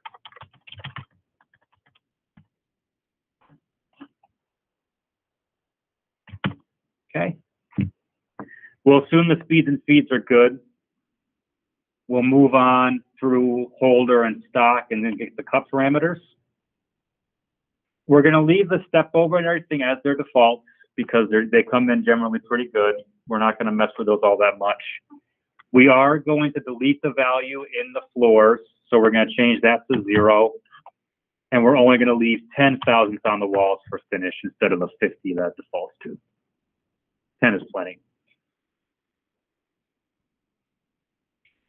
For depth cuts, we're not going to have any. We're using a 1/2 inch end mill. It's only a 1/4 inch deep cut. And we're also peel milling. We're not plunging into anything at any time. So we don't have to worry about having a depth cut. Entry motion is going to happen outside of the part, so it's less important. If we are entering a pocket, we may have to review this a little bit more carefully. But since we're entering from the outside of the stock, we're not worried. Breakthrough is where we can add that additional amount. So I think I mentioned it last week. I always want the linking parameters to match the print values. And then I want to use breakthrough to get us that extra X amount, whatever we want to go through. So I know that we have 10 thou on bottom. Let's just add 5,000 to a breakthrough amount, which is half of that. And it's basically just there so that we know it's there. All right. Does 5 thou matter? Probably not that much, but so 0.005. Now we're going to go to linking parameters. And then we're going to put the same values we always do for the most part. Clearance is absolute 2-inch. Retract absolute quarter is good. Feed plane absolute quarter is fine. In the future, if you're making thousands of these and you want to get cute, you can reduce that. That will reduce your cycle time, but not by very much. Our top of stock this time is already 0 because, as we discussed, the puck that we're using has already been qualified and it's been parted or turned to size. So our top of stock is 0. Our depth should be -1/4 inch. If we want to confirm that on the model, we would have to click it, turn everything back on and click it. I'm going to trust the print value. So again, the print value is 0.250. So I'm going to type in -0.250. If you want to turn the solid on and click the bottom of the part to verify, that's perfectly fine. I'm just shortcutting here a little bit. And now I'm going to go to coolant and do flood on. Now, as I was walking down this, I realized that I screwed up before even starting this because I did not select the plane. So I think everybody should still be on top. I don't think we switched it to op 10 yet. We can check that by clicking on the plane tab, which is above coolant, and you'll see that all of mine says top. Do all yours say top? Yeah. Okay. So interestingly enough, we would never have caught this error because our top plane and our G54 are the same, right? But when we go to print the code or the op sheet or whatever, it's not going to call out the right G54. It's going to say top. So if we printed this out and sent it out there, somebody would be like, well, what the hell is this plane? You know? So we want to change this now and then we'll fix it for the next one. So inside of the plane, we have working coordinate system, tool plane, and comp construction. In the very first one, I'm going to click on the menu looking button next to the like the arrow icons. It says select WCS plane when you highlight it. I'm going to go in there and scroll down to the op 10 G54 and change it there. You don't need to do it 3 times. You only need to do it there and then click on the arrow key, copy to tool plane, and then copy the construction plane, and it'll throw that plane into the other 2. So I did this. Normally, the first thing you want to do before you even start a tool path is to change it. Yeah. A lot of stuff to think about. You have to just scroll down the bottom, and that's pretty. Oh, did you make yours? Okay, so let's click OK. Click OK, this is all right. Let's close this for now.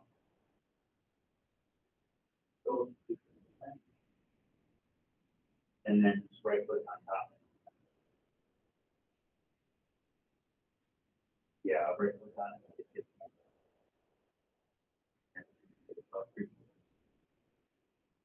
And then just rename it. The end of it.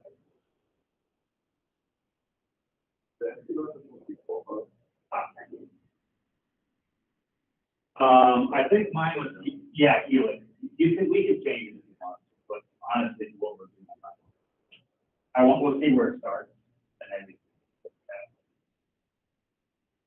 can test it. So now you can go to it and and out.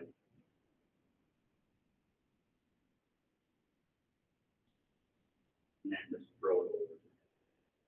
Yep. Perfect. And then you put it. Cool. So yeah, so after you fix the planes, we can go ahead and review a tool path and see how we like the profile. Just gonna take a drink here. So I am pretty happy with the way it looks right now. We're gonna back plot it, check it out. Before we do that, I wanna back plot it with some stuff turned on to make sure we don't have any conflicts. So I'm gonna go into my levels, turn my jaw back on, turn the stock off, turn the reference geometry off because we're not looking at that right now, and just turn the part on. So again, you just want to make sure you adjust your view so that you can review everything optimally, right? You don't want to see anything you don't need, but you also want to pay attention to what you have for stuff on the screen when you're machining. So we'll back plot it. To your point, so it's just a straight plunge down. I don't think we need to modify anything in the entry motion. It's going all the way around. It is not entering the slots, which is exactly what we wanted. And you'll see that it's got that peeling action in each arc section that we're machining, and that's exactly what we want. That's the most optimal profile that we're gonna get. So it does one loop all the way around, and then it comes in and does 3 cuts for each in each arc. Well, I mean peel. I mean going like this, peel mill is when you're fully at depth and you're just cutting your step over amount and you're not plunging into it. That's what I mean by peel. But yeah, this also should be climbs because we're roughing, and I'm really bad at that, to be honest with you. So if we're looking at it from the top. This isn't anything you need to, so the end mill is going clockwise, right? So that means you want to be going up the part, right? So if your end mill is going clockwise, you want your tool path to be going this way, right? Because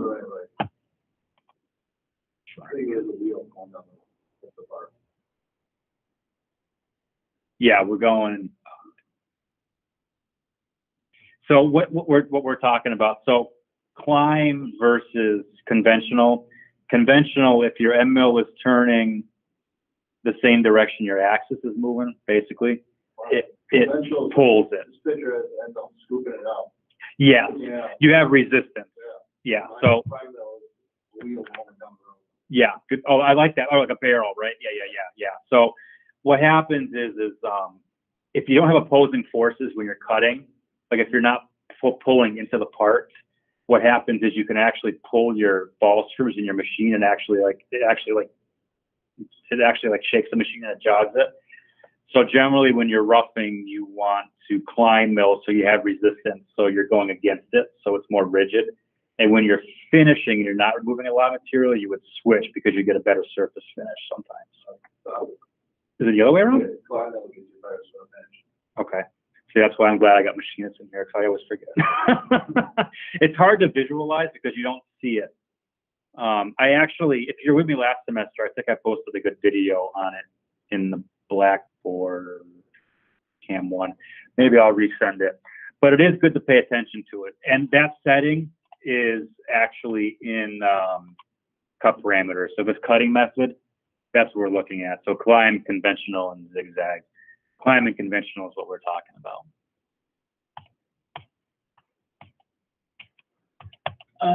Okay, so now we can, again, we didn't really set up this plan beforehand, so we can talk about it as a group now. Since there's no floor to worry about, we don't really want to copy paste the high speed to do the finish pass because we'd be wasting time out here, right? This is already done. So what command do you think you would use to finish the outside profile of this now at this point? What's the simplest command that we can use or that we do use? Perfect. Yep, exactly. Yep. So all contour is going to do is it's going to follow the line that we select, and it's not going to machine any of this other stuff out here, which is what we want because we don't care.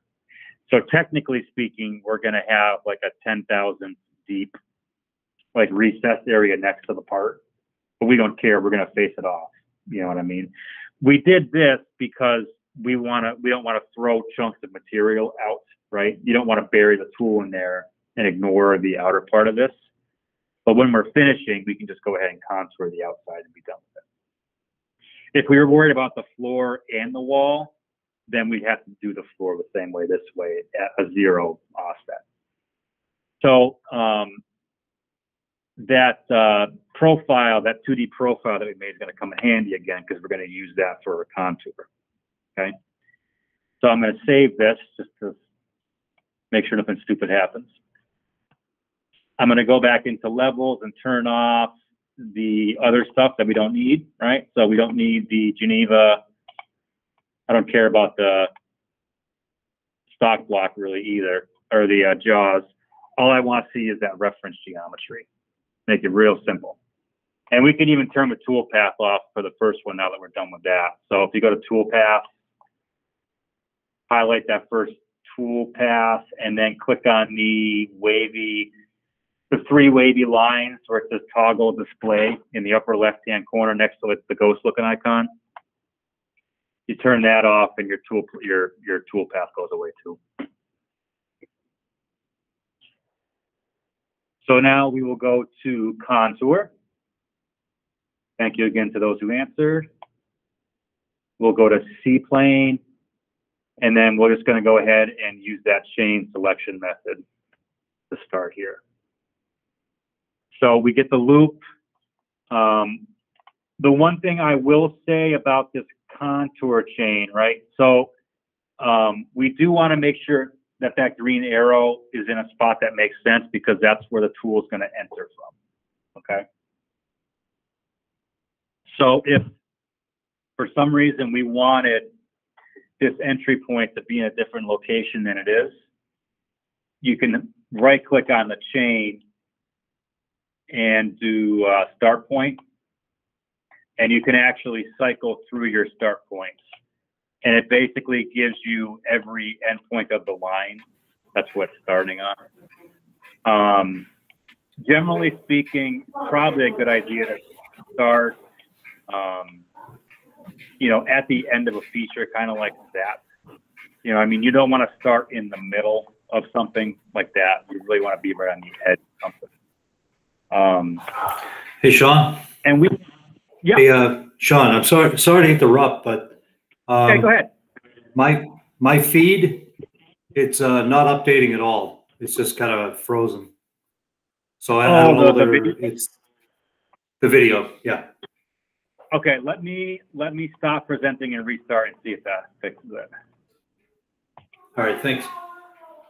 Yeah, thank you for mentioning it. Thank you. Yeah.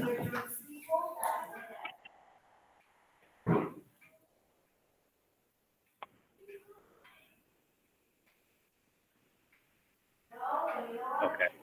Did you get it back? It's not back yet. Okay. You may want to disconnect and reconnect. Okay, we'll do. Give that a shot. So end it, and then I don't think you need to end the phone call. Just end the Google session, and then click on it again. You should log right back. All right.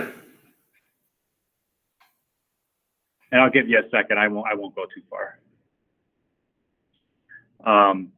Yeah. So again, that starting position you probably want to be cognizant of, anyways.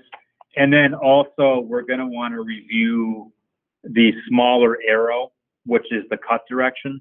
So if you look at my screen, I can tell you right now that's going to be incorrect because you see how it's pointed inside. That means the end mill is going to want to be on the inside of the line and not on the outside. So when we machine this, we'll see that it's actually on the opposite end and we'll switch it afterwards. But for now, it's probably not a bad thing to look at. Let me know if you got it back, Matt. Hopefully it works. Yeah, I do. It's all set. Yep. Okay, Thank you. perfect. Oh, you're welcome. Okay, so we are inside contour. For a tool, we can use the same size. I don't mind using the 1/2 inch again because there's no inside radiuses we got to worry about as far as sizing goes. But we do want to switch to a finish end mill. So we're going to go into the library and find the 1/2 inch finish. And that looks to be tool number 8, 1/2 inch finish end mill. Our comment will be finish the outside of the part.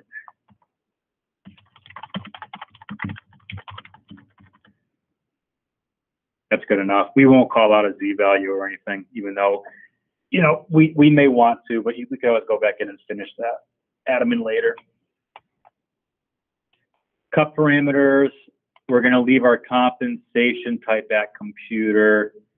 What this does is,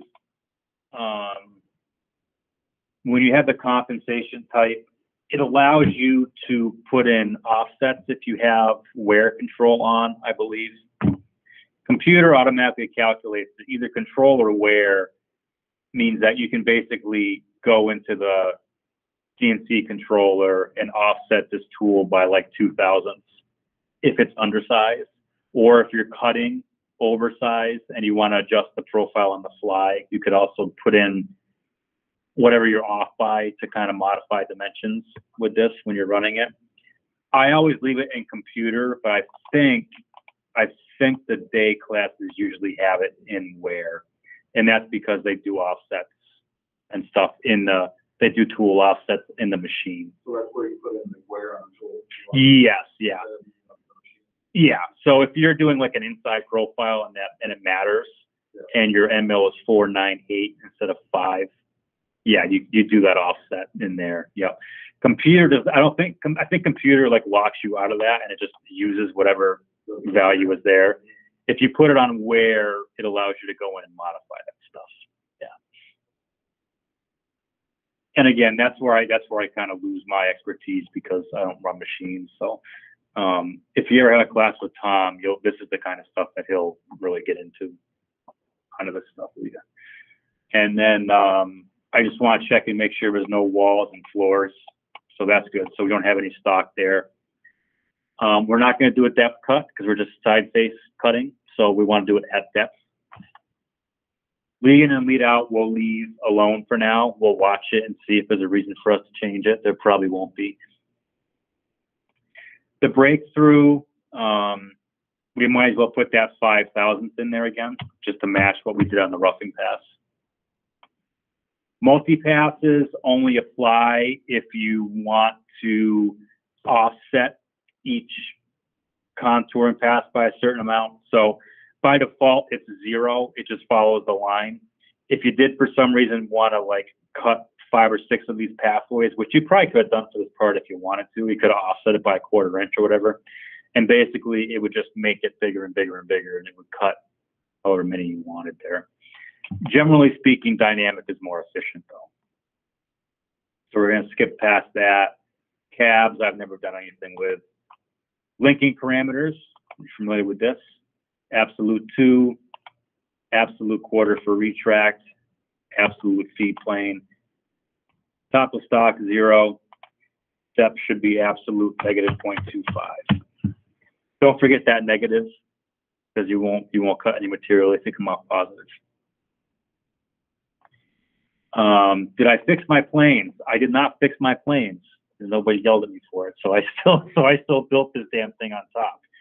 So if you also did that, we have to modify the plane again. I swear this time we're going to change it. So I'm going to go into my work coordinate system and go into that WCS plane. Scroll down and select Op10 G54, and then change the other 2 as well. I'll go to coolant and make sure flood is on. And then we can click OK and checkbox. So depending on how you chained it, you're probably going to end up like me. We're probably cutting on the wrong side. I wanted to show you that. So again, if you look at this, you can see my tool path is actually on the wrong end. All right. You can fix this one of 2 ways. you can go back into parameters and change the compensation direction from left to right, and that will kick it over. But I believe that affects whether you're climb or conventional milling. So most of the time, I want to leave it alone and cut parameters and actually reverse the chain itself instead. So I'm going to go into geometry. I'm going to find that one chain we have selected. I'm going to right click on it, and then there's a box called change side. And all that's going to do is flip that small arrow from the inside to the outside. Your start position and cut direction stay the same, but it just flips it to the other end. Once you do that and regenerate, then we've got a nice tool path on the outside. Okay. And I have, there you go. Now you can actually see it. So I'll kind of walk around and make sure.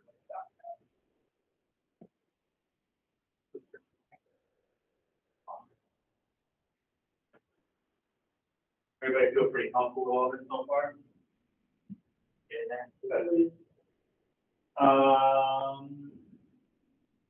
I believe that's typically pointing on the inside. So right click on that. Yeah, right click on it. And then change. There you go. So now it's got it.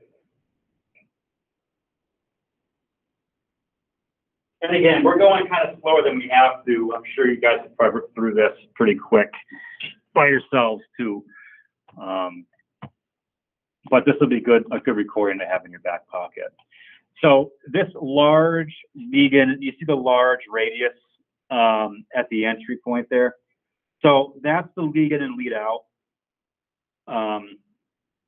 There really isn't any real need to mess with that. But if you want to reduce the radius or change it so that it came at an angle versus rolling in and around like that, you could do it. On the outside of profiles like this, I almost never change that. I know there's a bunch of, some of the projects that we run, there's like 4 slides going over what this is and how to do it. Honestly, I almost never change this. It's always 100% of the tool diameter. It's a radius that goes in, you know. If you've got a tight area that you're trying to get into and you don't have room, sometimes you may have to reduce this and mess around with it. But on the outside of the part, just let it rip. It doesn't matter. I'm going to go ahead and backplot this. And again, before I run it, I'm just going to turn on pertinent levels now. So I want to see the chuck jaw. I want to see the part, and I want to turn the reference geometry off.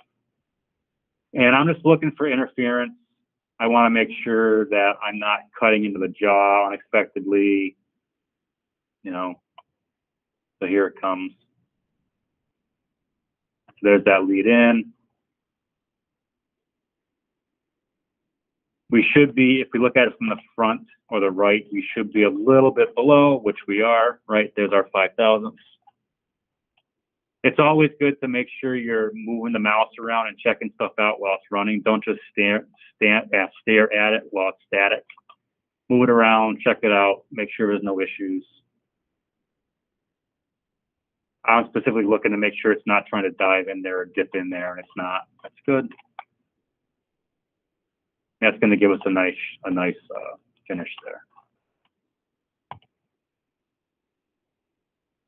Great.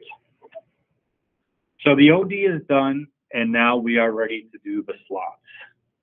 Okay. This is, again, you want to review each feature closely and kind of decide how you're machining it in a perfect world before you really start this process. My jaw's getting tired. So if you remember the assembly of this part, so these slots dictate the indexing, right? So this is a pretty important part of the mechanism. We see we have a 5,000 fit tolerance on the width of a slot, and that is because the pin is going to be a certain size, and there has to be some clearance in there that to allow the pin to move freely in there, in and out of the slot. I think the pin's a 1/4 inch, so there's 15,000 play in there, which is a lot. if this was like a precision indexing head or something like that, you wouldn't have even, you'd have like barely any clearance, you know, it'd be dead nuts. So what this tells me, I mean, this size, there is no just end mill that you can throw in there at that size. It's an oddball size, so we couldn't anyways. But if that slot was 0.250 and it had any kind of tolerance on it, you wouldn't just want to throw the same size end mill in there and let that shape the pocket. Especially when you're doing keyways too. Generally, you're going to want to use a smaller end mill, and you want to use the wear offsets and the computer to basically figure out what kind of offset it's going to do to make that size. You don't want, basically, you don't want the tool driving the size. You want the program to do that. So I normally do like a 3/16 end mill, which is 0.18. Right, that's pretty good. 3/16. There is some stuff in between there. So there is a 1364, which is 0.203 to the 7/32. But generally speaking, you're not going to get end mills that size very easily. You know, I mean, normally 1/16 of an inch or where you are. You can, but generally speaking, we'll stick with that. So we'll use a 3/16 end mill. I still want to cut at depth, right? Which means we need to be careful with how much material we're removing at once, because a 3/16 end mill is not going to take a whole lot of side force to snap it. So we're going to look at what our step over is and kind of allow it to dictate how much we remove at once. So with all that said, we can do all 4 of these slots at once. And I don't believe we've used the real pocket command yet. And I'm honestly not even sure if I want to use that. I may still use dynamic. I'm just trying to think how I want to do this. I think I'm gonna have you watch me first, and then we'll try it. But I think what we're gonna do is use dynamic, and our machining region is going to be just these 3 pieces of geometry per slot. So it's going to be the radius and the 2 sidewalls. And then what should happen is we should get a nice peel mill, again, back and forth inside that pocket. We'll leave material for finish, and then we'll contour it to get the finished profile, right? So we're going to go back and forth. The sidewall is going to look like crap because we're doing this, right? But then we'll contour at the end to clean that all up. And that's going to give us the best chance of hitting that tolerance, basically. Okay? So let me just try it on the one thing, because I'm pretty sure peel mill won't work. I think that has to be all the way through. I always talk about using that, and it never works. So for dynamic, we're not going to have a avoidance region at all. We're just going to pick a machining region. And for this, I'm actually going to do a partial loop, which is what I get screwed up on sometimes. So I'm going to select partial loop and get rid of face. So I have solid, 3D, partial loop. And what a partial loop is it wants 2 picks, one at the start, one at the end, and it's going to select everything in between. So if I click close to this endpoint here and hit other face, is that going to work? I actually may want to use that wireframe that we have. Let me go back to the wireframe. No. Oh, we got rid of it. We probably should have kept it there. So let me do this. I'm going to make another level. And again, you don't need to follow me yet. Let's look at this. I just want to walk through it myself real quick. And for when you're doing stuff like this, I know we used curve all edges last time. Curve on one edge works good if you only want a couple of lines. So I do curve on one edge, and I'm just literally going to throw this geometry down by clicking those 3 edges. And now I can turn everything else off and just only have that there. It looks like I have Oh, that's the tool path right there. So now with everything else turned off, and again, I know there's 4 of these, so if this works out, we'll do all 4 at once, not just the one. So I'm going to go back to tool paths, dynamic, machining regions. Now that we've done this, I don't even need to do a partial chain. I can just click on the chain box. It's only going to see these 3 that I did, and that's all it's going to give me. Okay. So we do that. And now I'm just going to walk through here and do my picks. So I'm going to find a 3/16 end mill. Hopefully there's something in here. That's a finish. Those are all finish.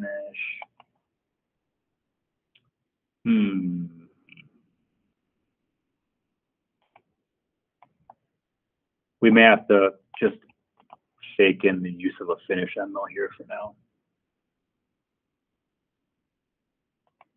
Okay, there's a 1/2 inch long 3/16 finish end mill in here that we'll use as the rougher for now.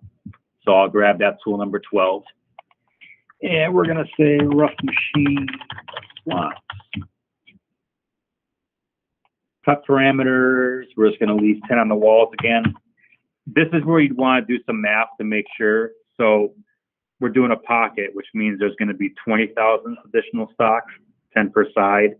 You need to add that to your end mill and make sure that it still fits, right? So that means we are at 208 if we add those, which is less than the 2.5 that we're using here. 2.6, I mean, which means it'll still fit. If we had too much stock on the walls, it would give us an error after this and say it can't process the tool path. And that'd be one of the reasons we want to check, is make sure that that stack up doesn't screw us up. This step over, also the same thing. So if our step over is too high, it may not fit in there too. So we're gonna have to wash that. We'll see if it works out this way, and then we'll come back. Depth cuts, again, I'm gonna start off at depth to see how it looks. If it looks a little bit too aggressive, then maybe we'll do depth cuts on this, just because we don't want to side load the end mill to the point where we're gonna snap it. Entry motion we'll leave. Breakthrough we'll leave on at 5,000. And then most of our linking stuff came over from the last time we used this, so that's good. Clearance, retract, feed, top, and depth are good, except depth's not correct, so the depth should be negative 0.25 again. I didn't change the plane, so I'm going to go in there and change that to G54. And then coolant. So let's just see how this runs. That's pretty much exactly what I want. I know you probably can't tell from that, but if I turn this on, that's pretty much exactly what I want. So we'll turn that off. I want to see this, and I'm going to backplot it. So we're going to come down. The moves themselves are, it's pretty tight in there, but that's pretty much exactly what I want though. So we're never, the tool is always engaged with the material, right? It never leaves. It's only using the front half of the end mill to sweep it, and we're at full depth. So we're not just using the bottom part of the end mill. We're using basically more than half of the whole cutting surface, right? We talked about that last semester. I'm not sure if I hit on it yet this semester, but you know, if you just always cut with the bottom here, you're going to burn the bottom out, and you have all this cutting surface up top that you never touched, right? So you're kind of wasting the end mill. So you always, if you can do stuff at full depth like this with shorter sweeping cuts like this, it's more efficient for your tools, right? You get more cutting power for your money. So this actually looks really great. I'm really happy with this. This is getting a little nitpicky. So the smaller the moves your machine is making, depending on whether, you know, Bobby beat the crap out of it last week, hogging off a 1/2 inch of steel with a fly mill, you know, this can be a little bit tough on machines. So you don't want to do a lot of this finesse work, but I am fairly happy with that. Now, if I had done all 4 of those chains all at once, this tool would lift up and go to the next one and do the next one. You don't need 4 separate tool paths. So I'm going to go back now and walk you through adding those 2D lines that I just did here, and then we'll repick it so that all 4 are done at once. Okay. So let's go, and I'm going to turn all my tool paths off so it's easier to see. So what I would like for you guys to do is go into levels and turn everything off except for your Geneva part. So just the wheel. And then what I'd like for you to do is to make another level. So this will be level number 6. And go ahead and rename this level to Op10 slot geometry or something along those lines.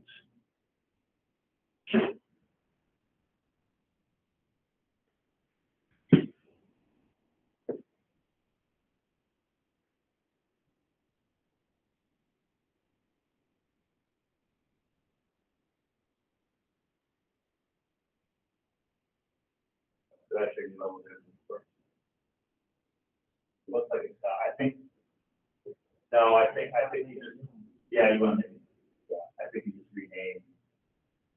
Yeah, so change number 4 back to Geneva wheel, yeah.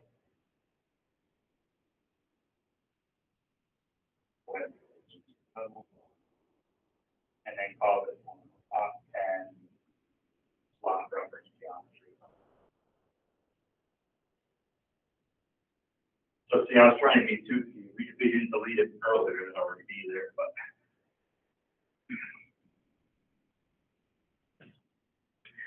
So once you have that level created, you're going to highlight number 6 and click on it, left click on it, so that the green checkbox is next to the number 6. That means that it's the active level.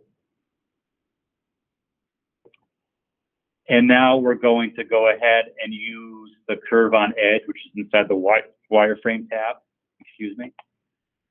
So you go to wireframe tab, you go to the curves section, which is about halfway across the top, and you want curve 1 edge.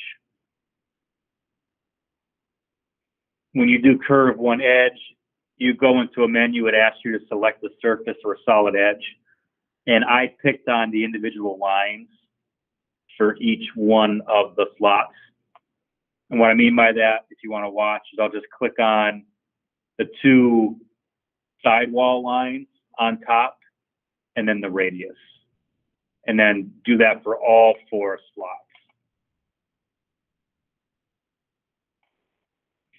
Try not to double click because that's how you're going to have chaining issues later. You want to make sure you don't make a bunch of these lines by accident. And once you're through with that and you click OK, when you turn off all the other levels, you should be left with a screen that looks like this.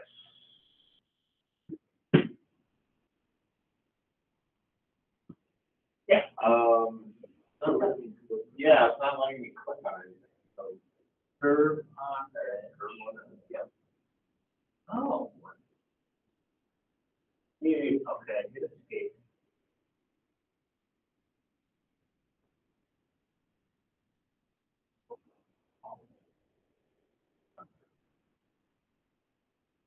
Bigger file.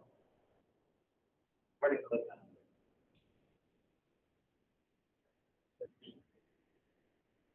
I'll go back to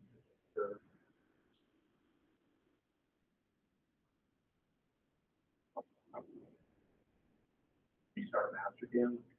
No, because it happened in both of you. Yours isn't doing it either. All right. Hit escape and try to call it. Start having it work. Then. All right. Yeah, just do that and then delete the shred. Yeah, just make sense. Just turn, and just make it look like that. I don't know what that is weird. That's a weird glitch. So same thing. So you can curve on all. Click up.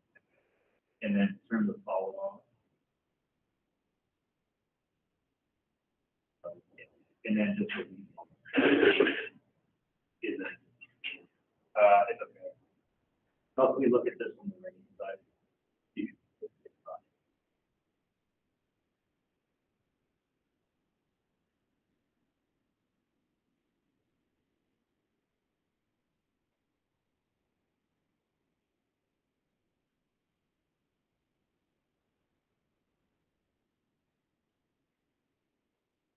It's actually still here.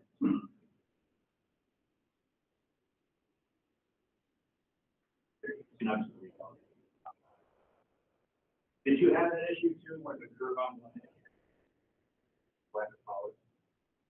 Obviously not good. Yeah, this is curve on.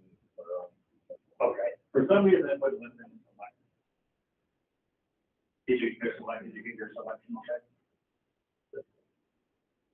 No, it's actually inside of the wireframe. So you want to actually get out of the wireframe and then curve on there. And then zoom in and basically click on the top. Yep, and then do that for the yeah.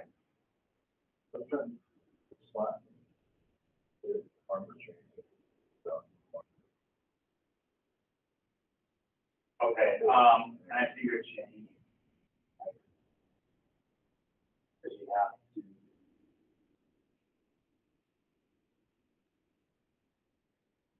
do rechain on. Just right click. So select one.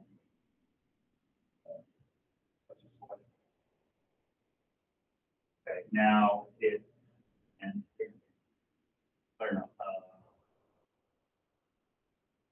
there's like an action.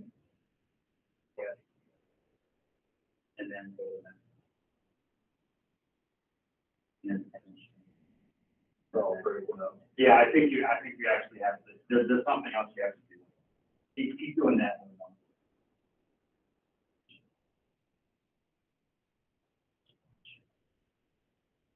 And that's the problem. And I wasn't saying. Yeah. See who runs it. The other thing is, I think the small arrows are special. Yeah, and the outside. See if you can swap. So you guys have all four of those? You're good? Okay.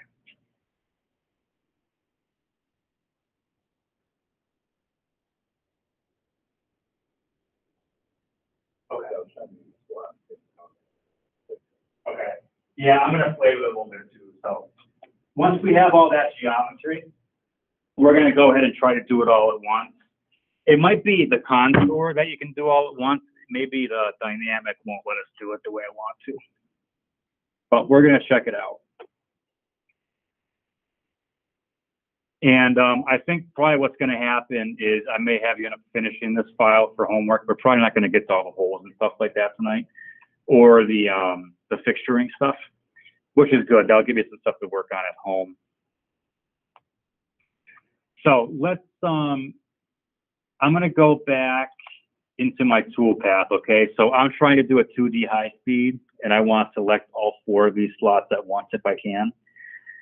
I know if I'm wondering if I did a full chain all the way around instead of the slots, if that would be what we wanted to. Like I said, I'm doing it a little bit differently than usual. I'm going to go back into my chain. So I'm going to pay more attention to how I'm starting this. So you see my arrows are actually on the wrong side already. Before I get too far, I'm going to adjust it so that the cutting side arrows are correct. So my chain one, actually this thing ran well. This thing ran correctly though. So is that actually an issue? No, it doesn't matter. I don't need to change the side, I guess. So inside of this chain, I want multiple machining regions.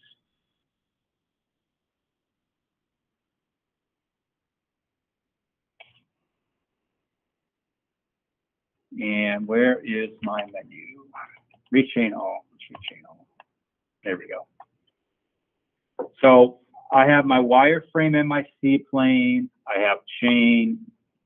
And now I have selections. So we have chain similar. I'm going to chain my 1 here. And then let's try chain similar. Oh, look at that. That's pretty cool. So I selected 1 chain and then chain similar grabbed the other 3. That's why sometimes it's fun to play around with buttons you don't usually use. So that was under the selection tab. So Mastercam automatically found the other 3 chains for me. And this may be how we get by that problem that you were having over there, because I think it didn't like the multiple start and stop points. Here you see chain similar. It's not giving us those same points. So let me see if this works. I'll click OK. Oh no, it still did it. Okay. When I try to regenerate this, is it going to give me a problem? Nope, it did it on mine. So it must be a separate issue over there. You're on the dynamic mode? I am, that's correct. 2D high speed, yeah. So I'm going to go back and do that slower so everybody saw it, right? So let's undo it. Oh, I'll delete the whole thing. I guess my better judgment. Okay. I'm going to go fix my plane. So Op10 G54 should be the plane we're working on. So I'm going to go into planes. I'm going to click on the set current WCS yada yada equals button so that everything is on there for my Op10 G54. Now you should be looking at the screen like mine, so you have all 4 of these selected, or all 4 of these just showing. So now I'm going to go up to toolpath, dynamic. I'm going to go machining regions. From outside is important on this one because the quote unquote outside in this case is our open profile over here. So that's how it knows how to start over here to start to cut. Okay. So that's what it's going to, if I just stay inside from here, it's going to try and start in front of that opening. You know what I mean? It's gonna spiral in and down from the inside rather than start from the outside and peel the way we want to. So from outside is good. Machining regions. I don't know if this is what fixed it or not, but I'm gonna select one of my slots. Doesn't matter which one to start with. And then under the selection tab, there's a button there called chain similar, which I'm going to remember in the future. You left click on that and it finds the other 3 geometries that match the first one. That is pretty cool because if that is around for hole drilling and you've got like 13 holes to do, that'd be cool. So the next time we do a hole drilling thing, we'll have to check that and see if that's available. That's pretty cool.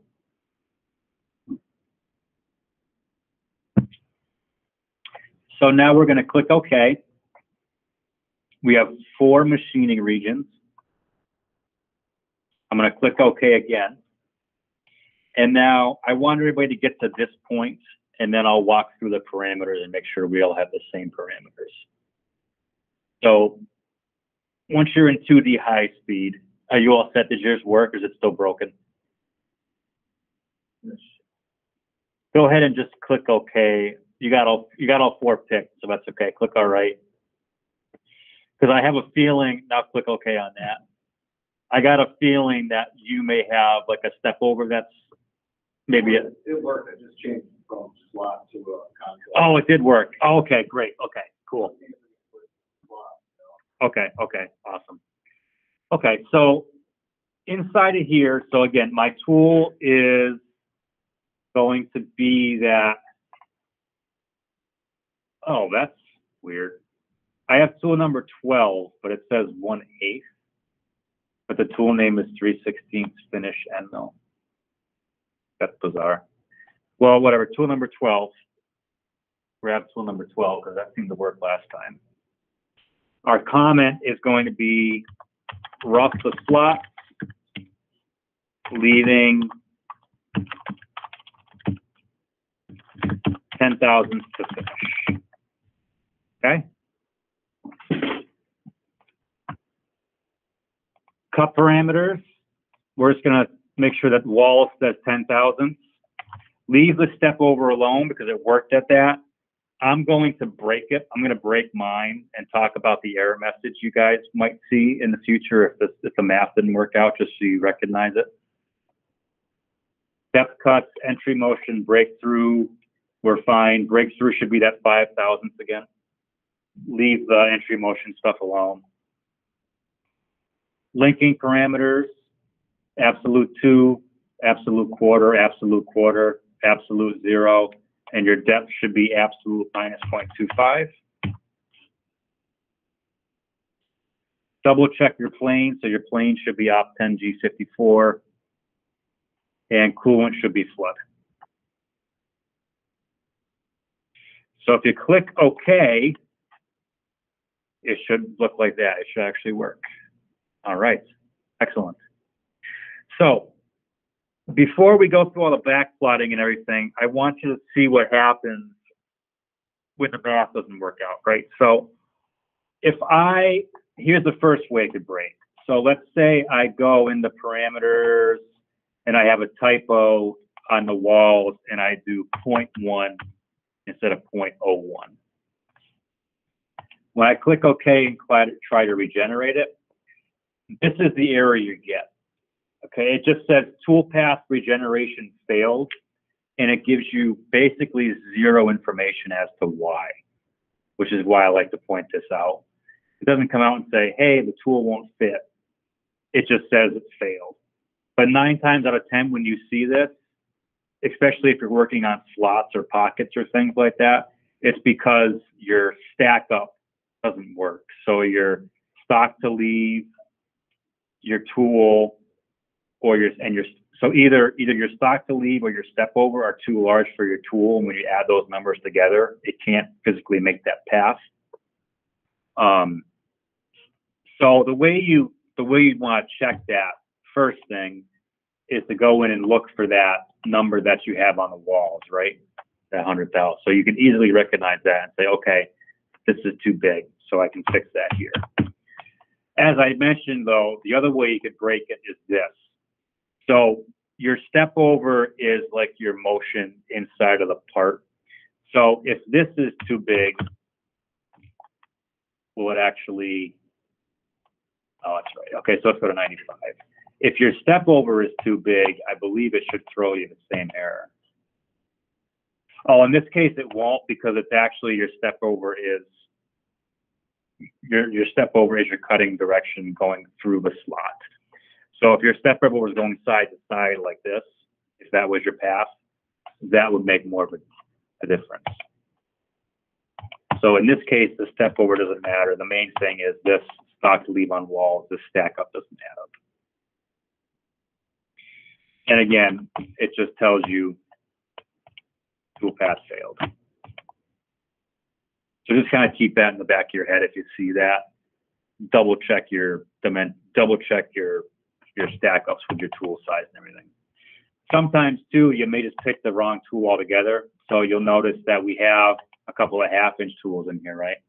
Really easy to just accidentally click on that one instead and then try to run it. And even if this is correct, you're going to get that same error. Do that. It's the same error, but it's a different reason why.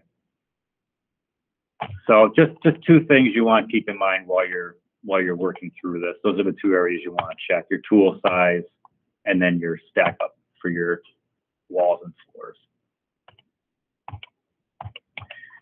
So if you have this and you backplot it with our solid turned back on, 2 things you want to look at, right? So the retracts are in yellow.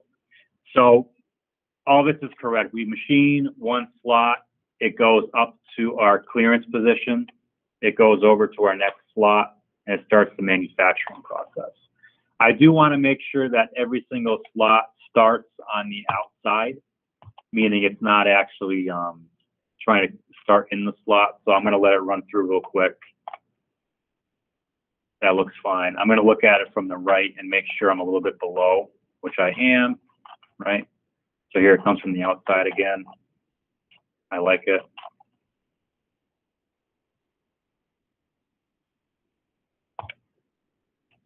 Should have no problem. Yeah, so we're good on all those.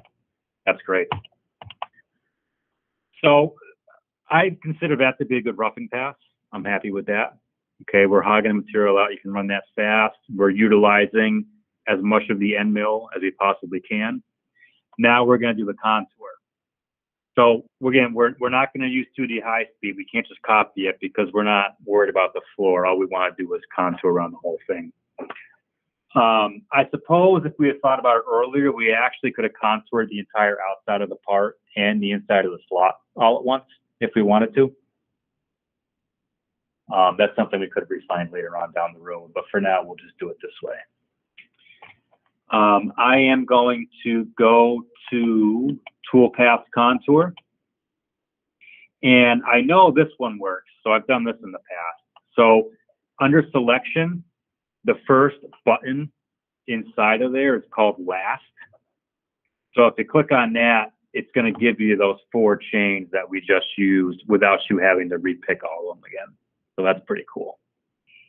So again, the last one, the tooltip is Last, and it's the first button on that row under Selection. Does everybody see that okay? This is where we start to have a little bit more fun because we have the basics, right? So we can start working on efficiency rather than just the knowledge base. So there's that. We're going to click OK. And most of you can probably walk through this by yourselves already. So I'm going to use that same finish end mill tool. I'm not going to change it. So we'll use that same thing. The comment's going to be finish the pocket walls. Cut parameters are going to be all the same. No reason to change anything unless it had stock sleeve on wall still there, which we don't, on mine anyways. Skipping past lead in, lead out, breakthrough stays the same at 5. No depth cuts, no multi-passes. Linking parameters should be 2, quarter, quarter, 0, and then minus 0.25 again. And again, those are all going to be absolute values for now.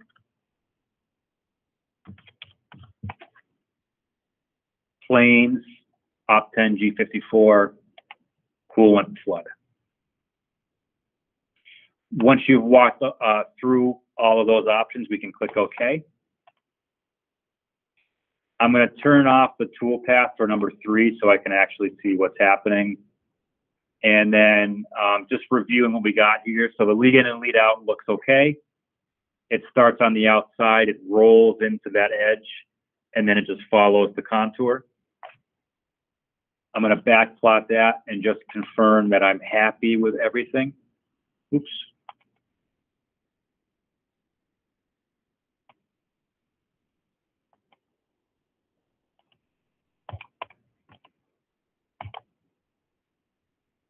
And that looks pretty cool to me. Great. So, like I said, I'm going to leave the drilling and stuff like that for after. So what I am going to show you is maybe we can screw around with the lead in and lead out a little bit just to have some fun.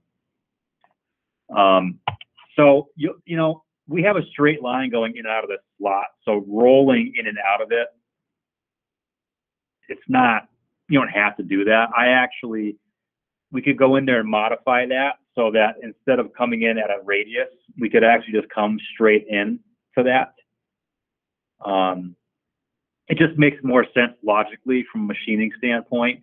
And also, say you wanted a sharp edge here. We don't really want one, but let's say you wanted a sharp edge there. If you don't want to accidentally roll over that corner or whatever, you may want to come straight in. We can come in and start playing around with some of the more finer points of these parameters. So like inside of here, if we go into the lead in and lead out, instead of doing tangent, we could do perpendicular. We could change that and see if we can get this to come straight in. versus the radius. However, if I turn the arc to 0, will let me do that. So if I change the arc to 0, I change the sweep to 0 too. Actually, that 90. I just want to see if that does what I want it to. So if I change the arc and I leave it at 90 degrees, it did. So rather than the tool ramping in, the only problem with this is you see that it fed in kind of on the wall. We don't want to do that. We want to start off a little bit farther. I'll show you that. Let me turn the tool holder off. So when that goes over to the next, yeah, there it goes. So by eliminating the radius, it's just coming straight down. And that we don't want that either, because then you're going to have a mark on the sidewall where it feeds in. This is something I encourage you to kind of play with a little bit, because it's good to know how these values actually affect your tool path when you modify things.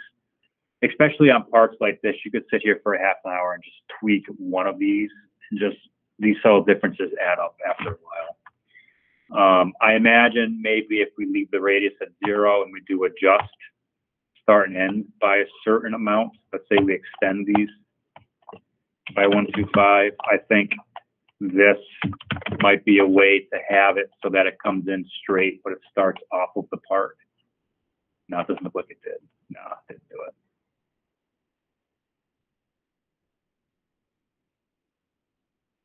No, it's still going in the same spot. Okay. Well, like I said, if you want to come in here, I encourage you to start getting creative and actually messing around with these 100%. Actually, this is the percentage. So this should be 100%. 100%. One of the only ways you're going to really learn how to use this is if you play around with it. And I'm actually, I mean, aside from the class that I took here, a lot of the stuff that I do here is self-taught. No, I screwed that up.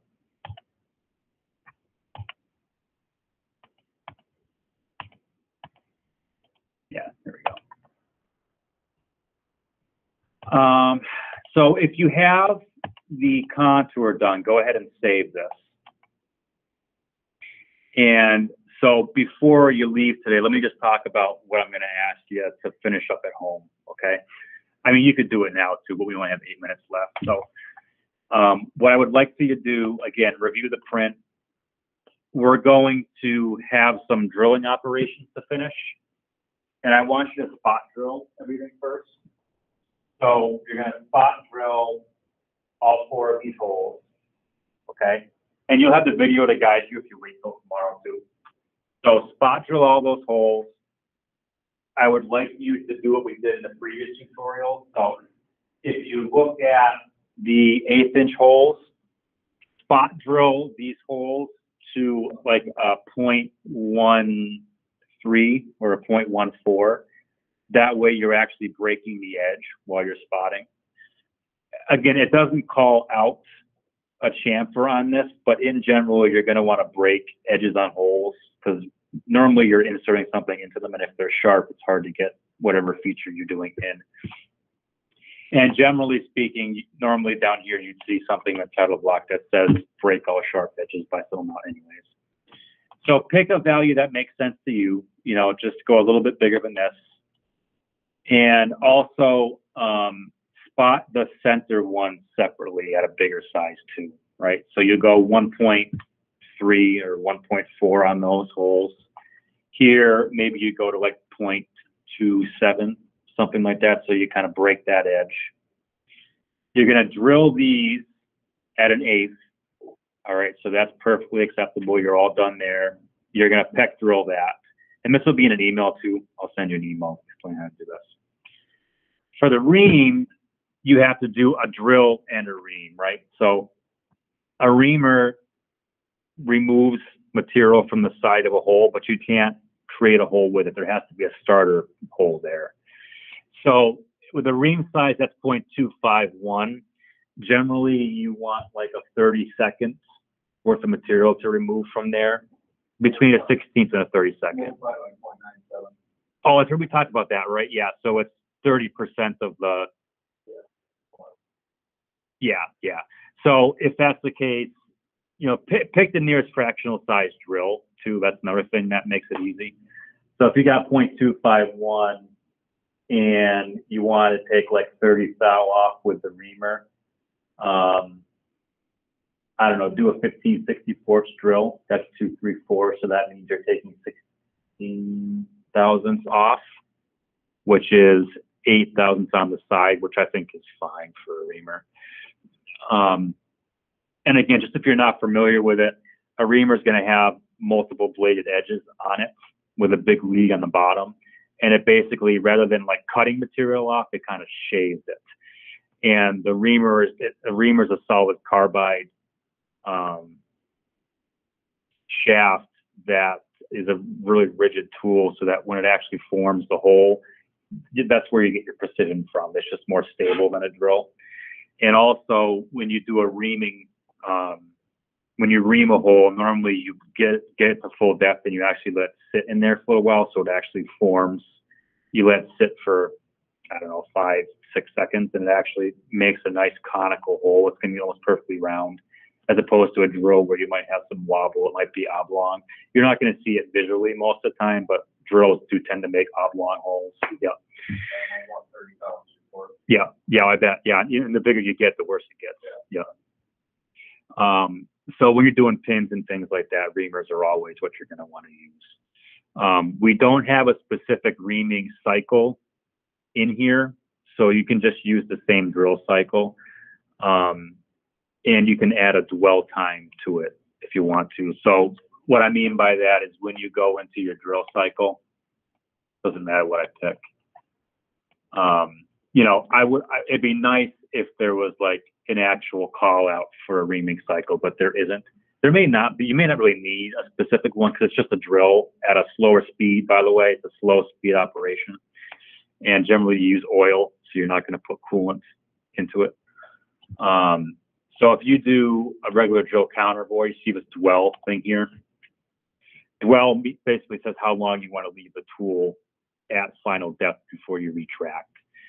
I have never confirmed what time interval or increment that is. I don't think it's full seconds, but I'd have to, I'll look it up. Maybe I'll Google it and find out.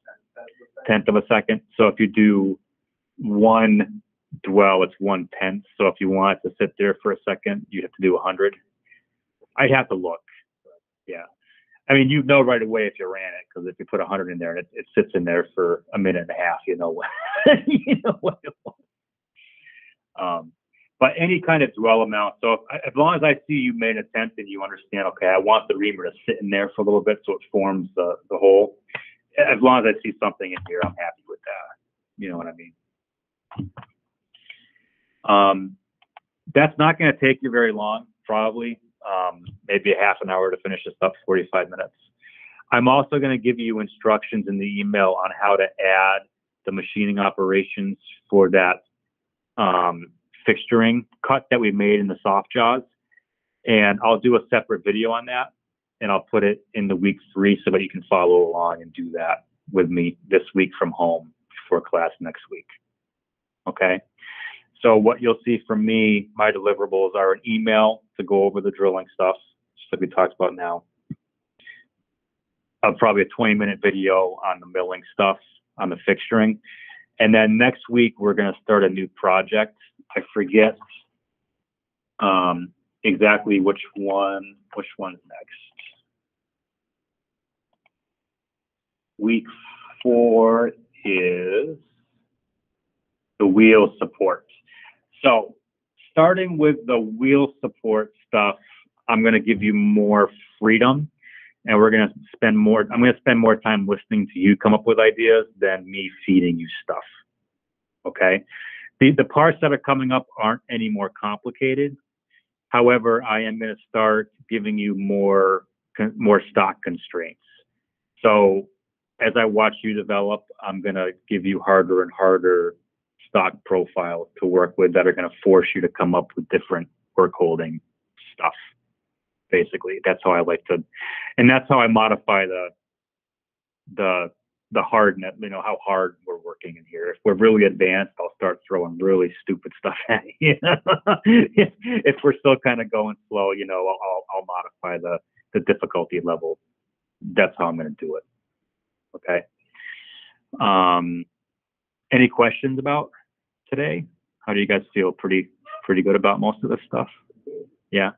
The tool paths you're getting, right? You feel good with the tool paths. You kind of feel when to use certain things. Now, obviously the main ones are always going to be dynamic mill for hogging stuff and constant for finishing. And then there'll be some oddball stuff in there, but those are your main ones you're going to work with. The biggest thing is going to be just kind of thinking through your machining strategy and how you're going to work with stuff. Okay. Any questions from the remote people? Everything okay? No, Sean, Yeah, thank you. Yeah. Oh, you're welcome. No problem. Thank you. Good. You're welcome. Yeah. So All right. this video will be up on the Blackboard tomorrow. So if anybody fell behind and couldn't finish this, you can watch this again. And again, I will also be uploading the second half of this, which will be the fixturing stuff later. Awesome. Thank you. All right, sounds good. You're welcome. So I'm going to end the meeting now. Have a good week, okay? You too. Bye. Bye, everyone. Have a good one. Have a good You one. too. Okay. So I want to make sure that I